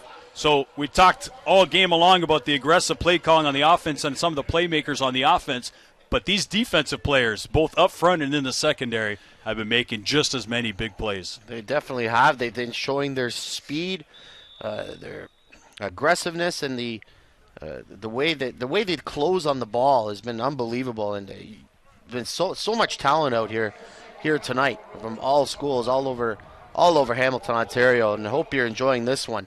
So we're ready for the 4th quarter. Out of the shotgun, Hillock. Hillock now wings it out and has a completion, and that's going to be close to a 1st down to number 15, Edge Williams, his teammate out of St. Thomas More. I'd have a look here. Edger and Williams with a great catch and play. just before the end of the quarter on that. Here we see a sack here as Hillock steps back to pass. Augustus Murphy just able to chase him down, coming free off the back end there. Fantastic defensive play here from the front four. As you see the secondary and the linebackers there, Drake Bodie arranging things here on the punt. Ooh, bad snap. Borgacci gets that one off. And almost fumbling it, picking it up. Off for the bounce is number 83 for the North. And that is Anthony Grigg. Nice job there, but gets up to the 51-yard line of the South. So 52-yard line, it'll be great field position here. Grigg getting the returner's bounce as that one hits his chest right off the ground, bats right back into his hands. Seen him make some great plays in the air, a couple great catches. He's had a great game today. Like we talked about halftime, the Newman receivers, the St. Thomas More connections. We've seen the Westmount connections here today, and it's been unbelievable game. So now, back in the game is Potvin with the jet sweep. Coming around the corner, here is Ryan Ogilvie, and he is brought down at the 50-yard line. Nice tackle there, shoestring tackle. Ogilvie with a great run, running at about 54 yards, but only a gain of 2 there. CFL field. Yeah, trying to do that change of pace again, trying to use his speed. A little bit different this time. Instead of outrunning a down lineman or a linebacker, he's playing against a couple of fast DBs back there, able to close him down and limit his gain to 2 yards. Now bring up 2nd down and 8. Potvin out of the shotgun, 6'7" out of Westdale. Now he gets the snap cleanly, now looking to his left, still looking, and then wings it out there. Has a completion. And again, who else goes to his go-to man, and that is, I believe that was number... Anthony Mortuzo. Yeah. Called his name a few times here on offense and defense. Seen Pimentel go to Mortuzo. Now Potvin able to get him on the out there. Good enough for a 11-yard gain. See here, Potvin able to get step back by himself, sometimes shifting his feet and step and find the open receiver in Mortuzo. Able to shake the first tackle. Adrian Allen able to close down on the second one to prevent a big gain. See Potvin here making some plays in the air. Well, the shotgun, look out, here comes and a nice little pass there, and it's caught. On the run is Ogilvie, and he's brought down. And that will be close to a 1st down. Nice play by Potvin to get out of trouble there and just to lob that one in. Potvin looking downfield, selling downfield, and then able to catch Ogilvie on that drag across. Ogilvie just losing his footing there as he tried to make a move on the cornerback Adrian Allen from Bishop Ryan. 6-yard gain. It's going to bring up 2nd down and 4 for the North here. Down 14-11 to the South. 11:20 left to go. Out of the shotgun is Potvin. Potvin with the give up, the little draw up the middle and swallowed up. Nice tackle there. First one on the scene was number 29, Nathan Candello, a linebacker out of Bishop Ryan. Quinn McGregor with a gain of just about 3.5 when they needed 4, so it brings up a 3rd down and half. See, I think you go for it here. Yeah, Coach Bartolomeo, Coach Dennison sending on a short yardage package and bringing Anthony Pimentel in at quarterback for this short yardage. Last time they brought on this package, they ran right up the gut. See what Coach Dennison has in store here on a 3rd and inches. The 3rd and inches here. It's the North down by 3, 14-11 to the South. At the 30-yard line, 31. And the give is off tackle, and that will be close to a 1st down and getting the 1st down on the outside. And that again was number 35 on the play, and that's Quinn McGregor from Dundas Valley. And McGregor looking for 1, gets 2 on that nice push there up front by the offensive line for the North team. So you see here Coach Dennison's gamble here on 3rd and 1. See a good push on up front. McGregor able to drive his feet and take 2 or 3 of those South defenders with him, pushing himself enough able to get his team a first down. Potvin back in the game, the out of Westdale Secondary School, out of the shotgun. Faking the jet sweep, and now he's going to look at this little play. Intercepted at the 33-yard line, reading that play perfectly for the South. And that was Hunter McLean out of linebacker out of Brebeuf. I mean, how many times have we called his name today? Yeah, but unfortunately this one looks like we've got a roughing the passer here on a Chacafaro. Oh, boy. So, dangerous play. Potvin trying to do a little bit too much there and underthrows it into Walker. But we've got a roughing the passer call against Potvin after the play. See him getting taken down there after he throws the ball. Again, sometimes in these all-star games, get a little aggressive, trying to do a little bit too much for your team. That one costing oh boy, South team. Yeah, so turning what would have been an interception, a first down for their team, gives a first down now here to the team North inside the 15-yard line. Inside the 15-yard line, Potvin out of the shotgun. And the give is up the middle and nothing doing. As Quinn McGregor was brought down by a bunch of South defenders. Yeah, just a straight lead up the middle there, and you've got Nathan Condello, middle linebacker, coming downfield. You know, as a defense, you realize, you make a big play, you get a stop, you get a turnover on that one, and when you give the offense a new life, what you want to do the first play back there is you want to make a statement. Condello coming downhill, making a statement. A little bit of anger in terms of that play, setting up a 2nd and 10. 2nd and 10, North down, 14-11. Out of the shotgun is Potvin. Now Potvin gets the snap cleanly. Looking to his left, has a man, and completes it. Running to the end zone, untouched, touchdown for the North. And that was number 4, Ryan Ogilvie. Ryan Ogilvie, great catch and run there. Potvin buying himself some time, able to find Ogilvie wide open, who's making a move, using that speed, getting the end zone. You see the celebratory dance there with his Cardinal Newman dance. Cardinal Newman dance there. Having another look here at the touchdown. Potvin able to drop back again. All these quarterbacks able to buy themselves some time where their feet work, catching Ogilvie on the drag, beats his tackle, runs right into the end zone, looking for his teammate to do his dance. And now the North team, with 8 minutes to go in the fourth quarter, has taken their first lead of the game. And now this is huge extra point. This will put the North up by 4. And the kick is up and good from Trumberry.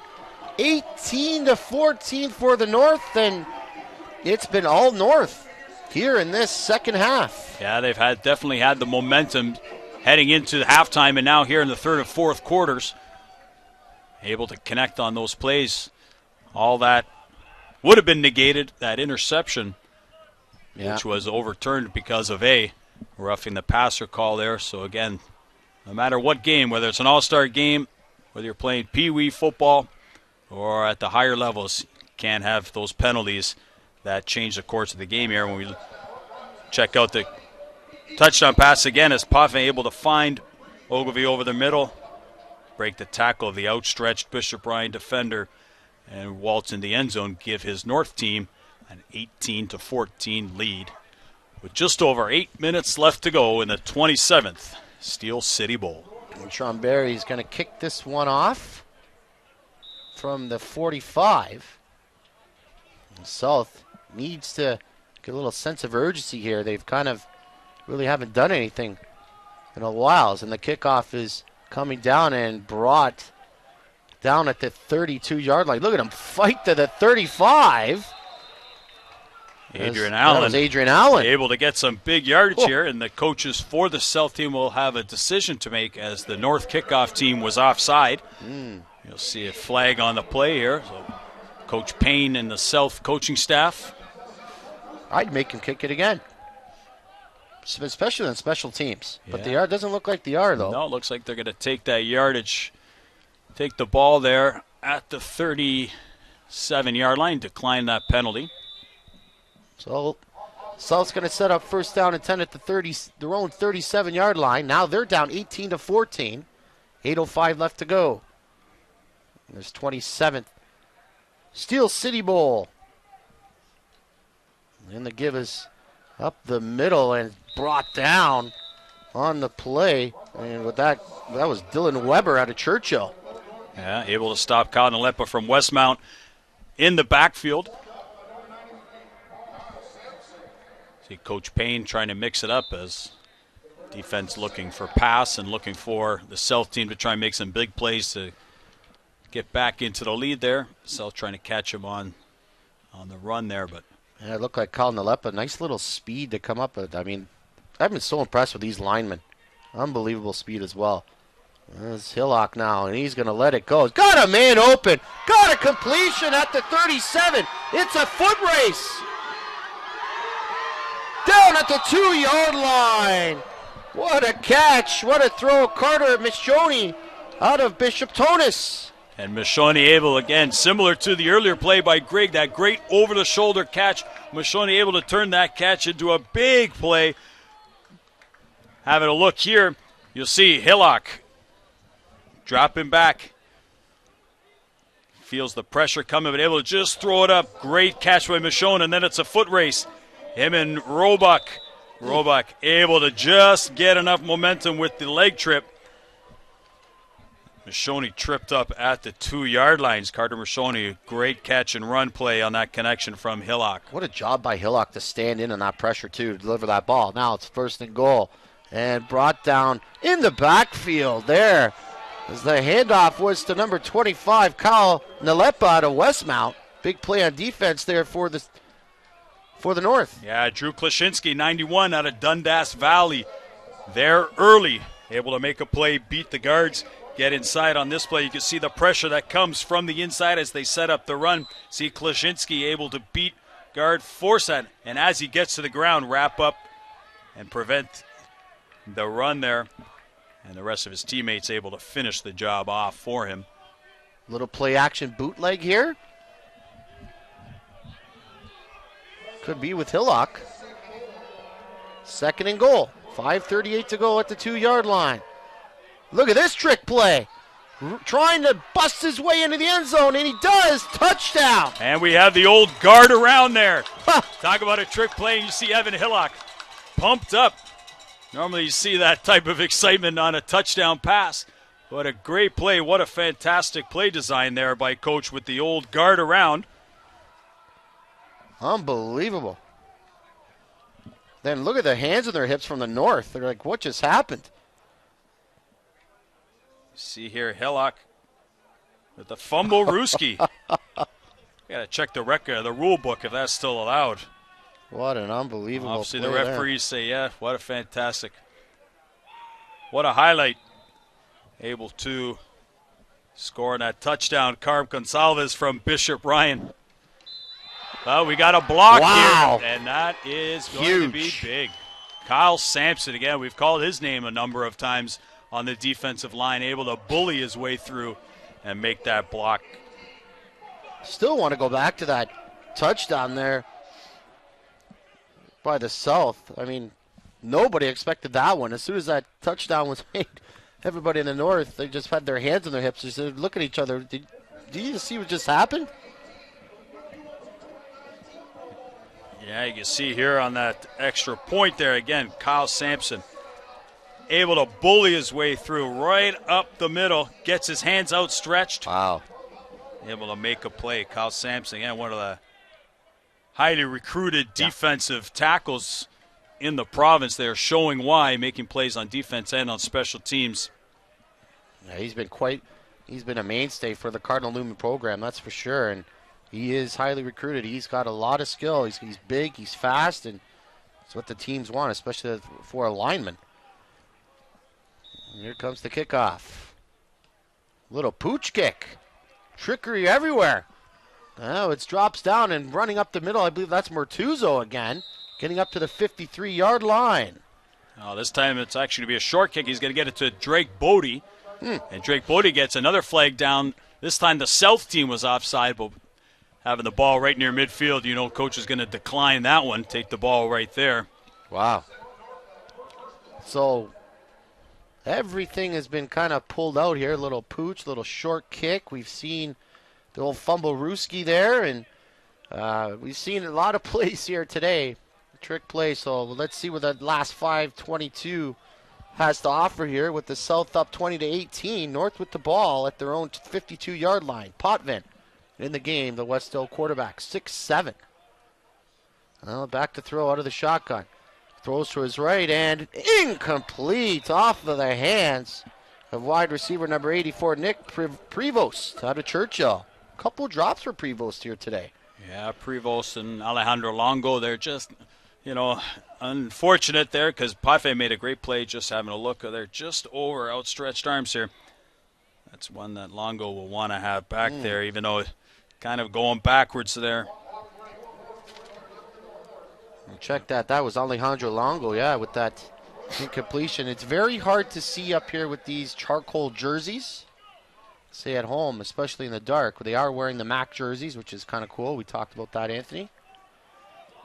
Yeah, the anthracite here for the North, the whites for the South. Potvin dancing around. He said, now it's going to come back no matter what. It's going to be a holding call as Potvin throws that one incomplete. And wow, all over that one. It was big number 60, and that's Riley Graham. First time we've called his name here today out of Brebeuf. Riley Graham, who is a force in the inside. Anytime he's playing a D-line, whether at Brebeuf or here at the All-Star game. This time, the only reason they were able to hold him off was for number 50 there to grab a hold of him. See Daniel Crow at Dundas Valley there at the top. Just having to grab a hold of his jersey there.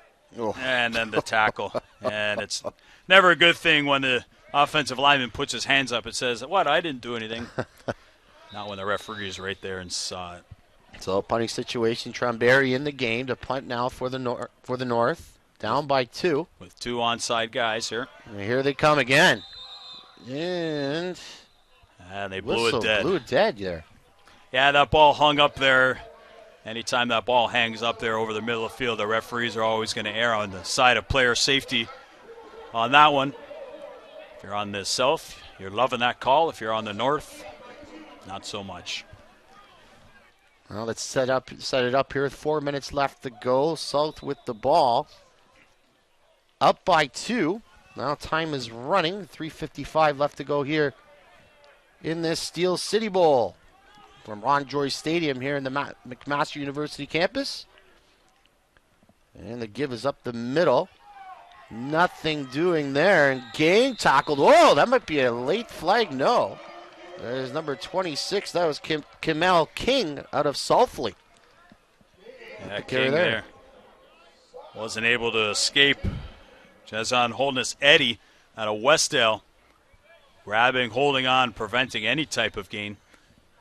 These types of games, even 2018 with just over 3 minutes. For those who remember watching last year's Steel City Bowl, the East team down by 2 scores with under 3 minutes to go, coming back to win, getting the ball, getting a touchdown, getting an onside kick, and another touchdown. So anything can happen here when you have these all-star caliber players. Second down, and it looked like the North jumped there. And then we'll get the call in a second, and now he got a little 94 there jumping. Yeah, Michael Santos out of St. Mary's with the early jump. They call him on a 5-yarder. Yeah. That's a big penalty. Yeah, from 2nd and 8, they're going to go now to 2nd and 3. Opens up the playbook. Definitely now, and especially for that South team wanting to burn a little clock here. Have another look here. Santos just a little too eager, jumping the gun there. Trying to time that count, trying to make a big play, hoping to get the ball back for his offense. They're moving it right up now, so. Yeah, they got another call here, unnecessary roughness after the play. So instead of 2nd and 3, you're going to get a first down now inside of the North territory. Yeah, it's going to be at the 48-yard line of the North, and the South now Up by 2. 2:55 left to go. Still a ton of time left here in this game. Referee's just kind of talking things over here and getting ready to whistle play in. What a game this has been, though. We've seen everything. Absolutely everything in this game. Great players, great plays, great coaching. Exactly what you want from the Steel City Bowl. The shotgun here is, and now it's looking at it's up on the left side. And now it's Kamel King again, and give him a gain of about 6 on the play. And don't forget, following this game, there's going to be some awards presented to MVPs on both teams, North and South. They'll have an overall team MVP, as well as offensive, defense, and special teams MVPs for both teams. Those awards presented by CarStar. We've seen some All-Star and MVP play by a number of players. So I don't know who I'd give it to right now. Who they're going to choose right now is going to be tough. I'm glad that's not one of my calls to make. There's the pitch out there. It brought down. Nice play there. As the give was to number 25, Kyle Nalipa of the Westmount. And making the play. Ethan Riggs. They had that earlier interception snuffing out, and Ethan Riggs, the quarterback at St. Mary's as well, making some fantastic plays here on defense. Interception earlier, as I mentioned, and a couple big stops, big tackles here. As Westmount running back Lipa trying to get to the outside. Nothing doing there as Riggs prevents him from getting out, forcing that punt. Great speed. Coach Marini, the South team special teams coordinator, putting some onside gunners on. Borgacci's kick there, takes a bouncer and it picked up number 88. Whoa, dodges one tackle, now cuts to the middle, still on his feet. Here's Sebastian Mazzotti. Oh, sorry, check that. That was number 88. That's Dima Ignjatovic. And another flag down after the play is going to lead to some yardage here. Which way is it going to go? But you see Ignjatovic making some great moves, able to find that seam, hit the hole running, gain extra yards, break a couple tackles, and drag a few with him as he gets taken down. Referee calls unnecessary roughness at the end of that play. Oh, boy. See here, Ignjatovic able to step over one, some great blocking downfield. And as the referees talk it up to determine what the penalty is here. They're moving it back. So they're going to it's going to be against the North team. That's a big penalty. We've got 2 of them. So we've got an objectionable conduct on the North. We've got an unnecessary roughness on the South. So they'll move it up 5 yards on the differential here. And the North team trailing by 2, under 2 minutes to go. Here we go, 154 at their own 39-yard line. Pimentel still in the game. Incomplete. The pass was intended for Ogilvie, went off of his hands, almost an interception. And Pimentel, a little bit of trickery there, able to just sidestep a couple guys, find Ogilvie open. Ogilvie, a normally sure-handed receiver, just missing on that one. Looked like Ogilvie was maybe looking for the DB coming barreling in on him. He kind of looked up a little bit before the catch was made. So yeah, I think Pimentel's trickery and fake there kind of put Ogilvie out of sorts a little bit. So that's going to bring up 2nd down and 10. North down by 2. Play action. Pimentel. Incomplete off of the hands of the sure-handed Anthony Grigg there. And now it's decision time for Coach Dennison. 3rd down and 10, trailing by 2, and he's going to send his punt team on. Still lots of time left. Yeah, hoping his defense can make a big play. His punter here to get them deep in field position. Let's see if they set up some guys on side here.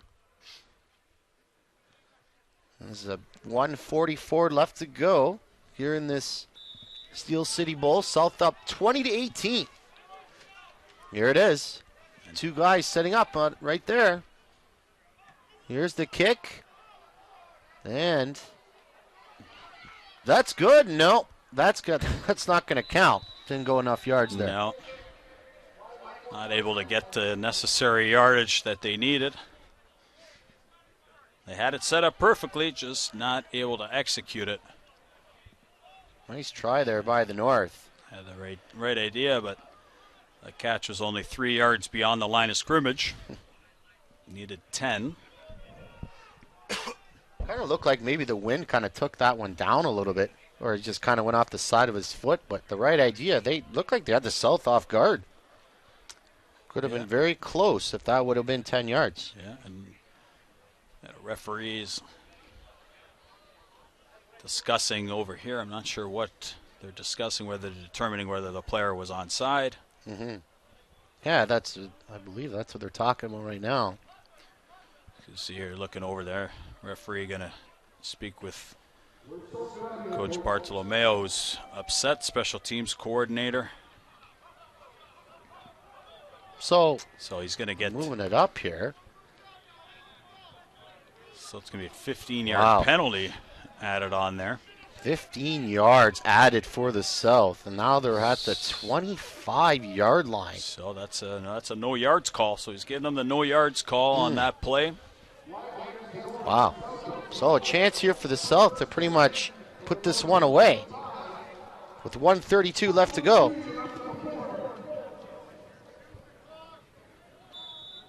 Now it looks like another under center.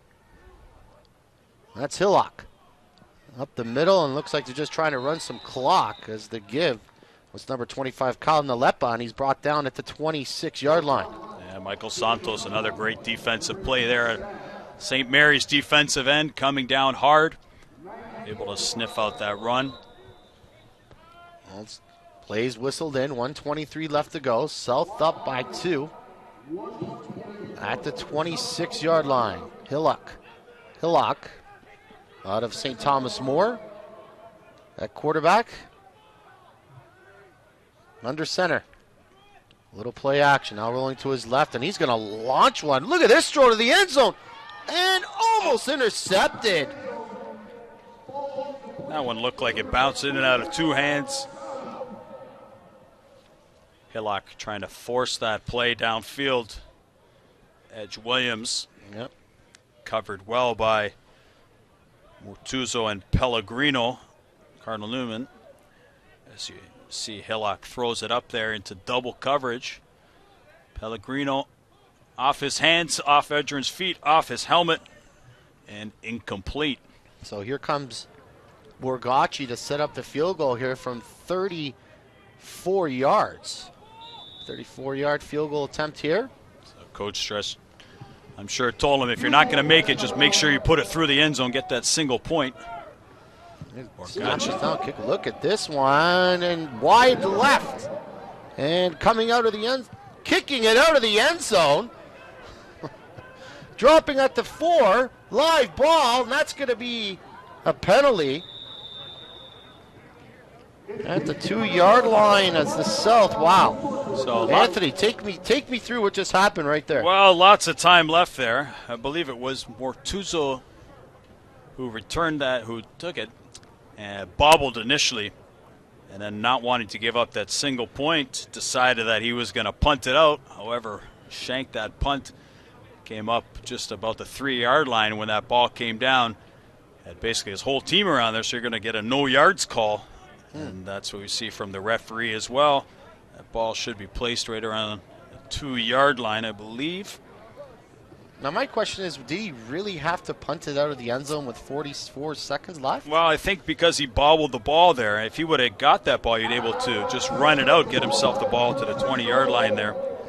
But probably not knowing exactly how much time he had or on the clock there, and realizing that he was getting closed down in there, tried to punt it out, but the rest of his team unaware that he's doing it. So if you have a look here on just a miss by Borgacci, if you have a look at just how close this field goal came here, Borgacci up here, you'll notice the wind flag just off the wind flag. Just missed that setting up in here. Out of the shotgun and rolling to his left and brought down. Look at the pressure. And that was a broken play. And down. Now after that sack. Yeah, Cabezas a little slow to get up. He gets up. Had an error on that play as he looked to give the handoff, and both his running backs were already gone by the time he looked down. Get that handoff here. You see Cabezas takes the snap.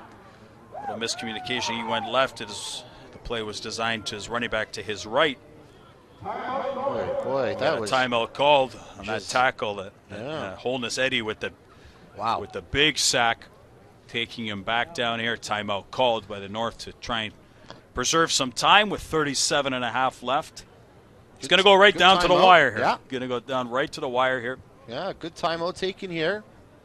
So let's see what happens. But boy, Holness Eddie got there in a hurry to bring down the quarterback, and he was upset with his offensive line on that one, that's for sure. So 37.5 seconds left to go. 20-18 in favor of the South here at the 27th Steel City Bowl here in Hamilton, Ontario at the McMaster campus, Ron Joyce Stadium. My name is Mike Karafalidis, along with Anthony Macaluso and our whole Cable 14 crew. Well, the shotgun and give up the middle. Able to break a tackle and a touchdown. Number 26 for the South, and that was Kamel King out of Salt Fleet. That's power running at its finest there, just hitting the hole and able to keep the legs moving, pounding through two would-be tacklers, dragging one into the end zone with himself. You see the feet going, the engine moving, and Kamel King able to hit the hole, meet the free safety at the 2-yard line, and power his way through that tackle. What a great run by Kamel King, the running back from Salt Fleet. That pretty much might put a dagger into the North with 32.5 seconds left to go. In for the extra point is Joe Borgacci. And this extra point is going to be key. Up, down, hold is good, and he punches that one through. And now it's a 27-18 lead for the South. What a game. Back and forth. We've seen the North and South big plays. We've seen a lot of great plays in the air. Yep. That's one of the great plays. We just see Kamel King with the power running, showing off some of the speed, skill, and strength here. Running back from Salt Fleet. So now, the North, South getting that momentum back. It was all the North to start this second half, but now it's been pretty much been a game of momentum. And now the South's got the momentum back, and they've come back pretty hard with a lot of points of their own and a lot of good plays, and a lot of penalties have shot the North in the foot as well. Yeah, they're going to need a big return here. Look for a reverse or some type of play here if they can't get a good return. Yes. Mortuzo and Ignjatovic, that's returners. Mortuzo, yeah, and Ignjatovic, and Borgacci's going to kick this one off from the 45.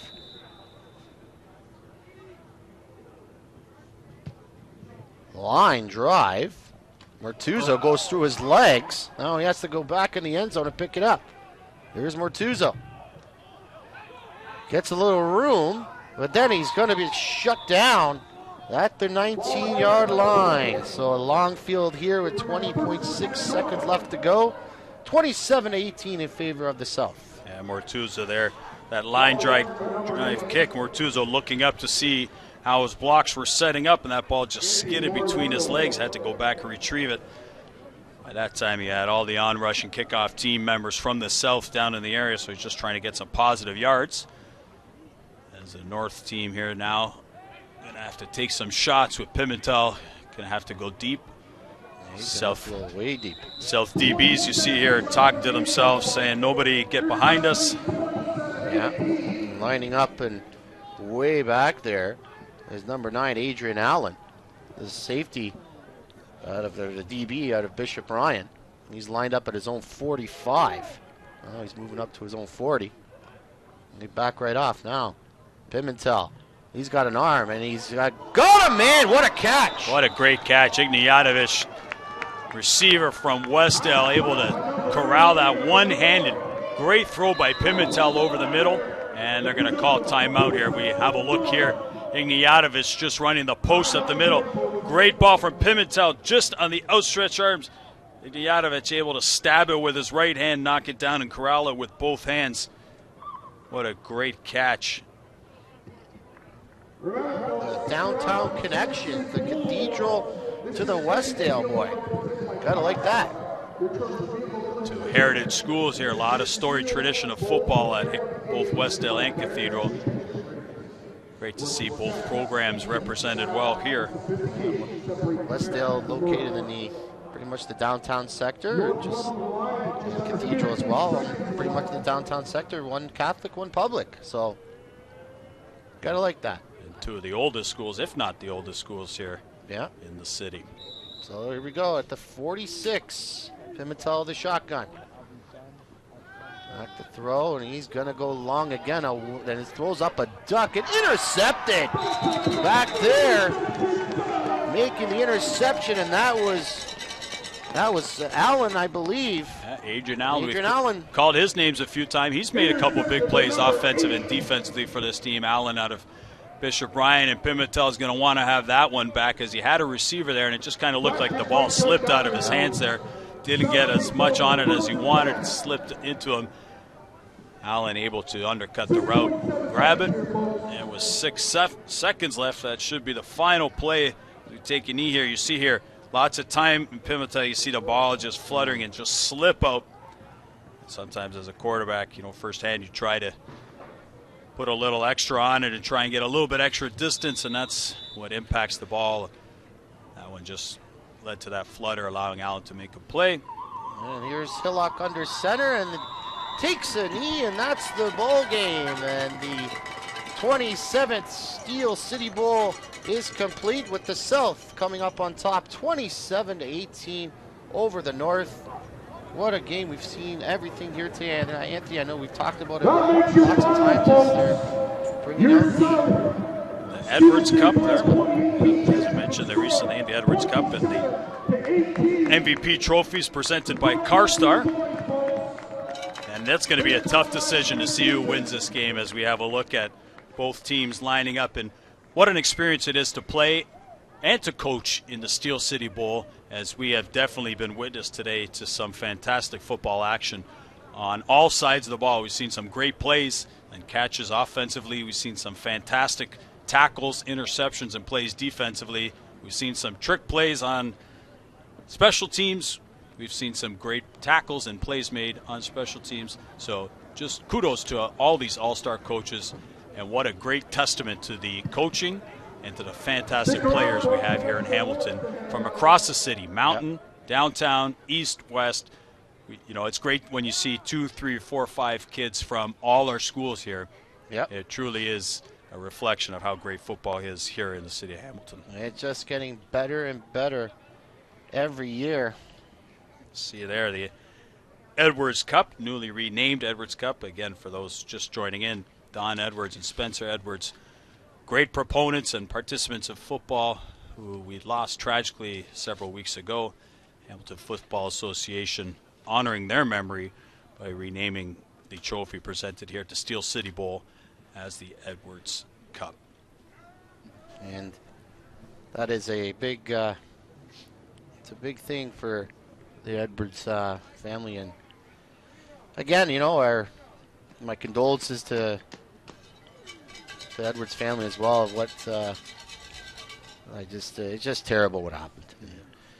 And it's a good thing that they named the trophy after him. And I mean, again, what Don did for the city of Hamilton with football, how much he was involved, and his son Spencer. I mean, he couldn't stop talking about his son Spencer, to me at least. Yeah, and this game today is exactly the kind of football that Don loved. Putting that focus on the players, and these great players definitely did put on a show for us today, and put on a show and represent the city of Hamilton well. I keep thinking about how really great the football is here in both our public and Catholic schools. And we look at some of the plays made, receivers. Yep. We've talked about the quarterbacks quite a bit. And really impressed with the play from the offensive and defensive linemen in this game. We called Kyle Sampson's name a couple times. We've seen some great plays. Michael Santos out of St. Mary's. We've Westdale. We had Jazion Holness Eddy. We called his name a number of times. So just spread throughout the city. You mentioned before we had teams in the west, teams downtown, teams on the mountain. It's going to be really tough for the committee there to decide who is going to be MVPs, because this truly was an MVP caliber, and the reason why it's the All-Star game. And the Steel City Bowl never disappoints. Never disappoints, and that's going to do it from the 27th Steel City Bowl here at Ron Joyce Stadium here at the campus of McMaster University. For my partner, Anthony Macaluso, my name is Mike Carafalinas. Final score, 27-18 for the South. You've been watching the Steel City Bowl on Cable 14. Thank you for watching, and have a great night, everybody.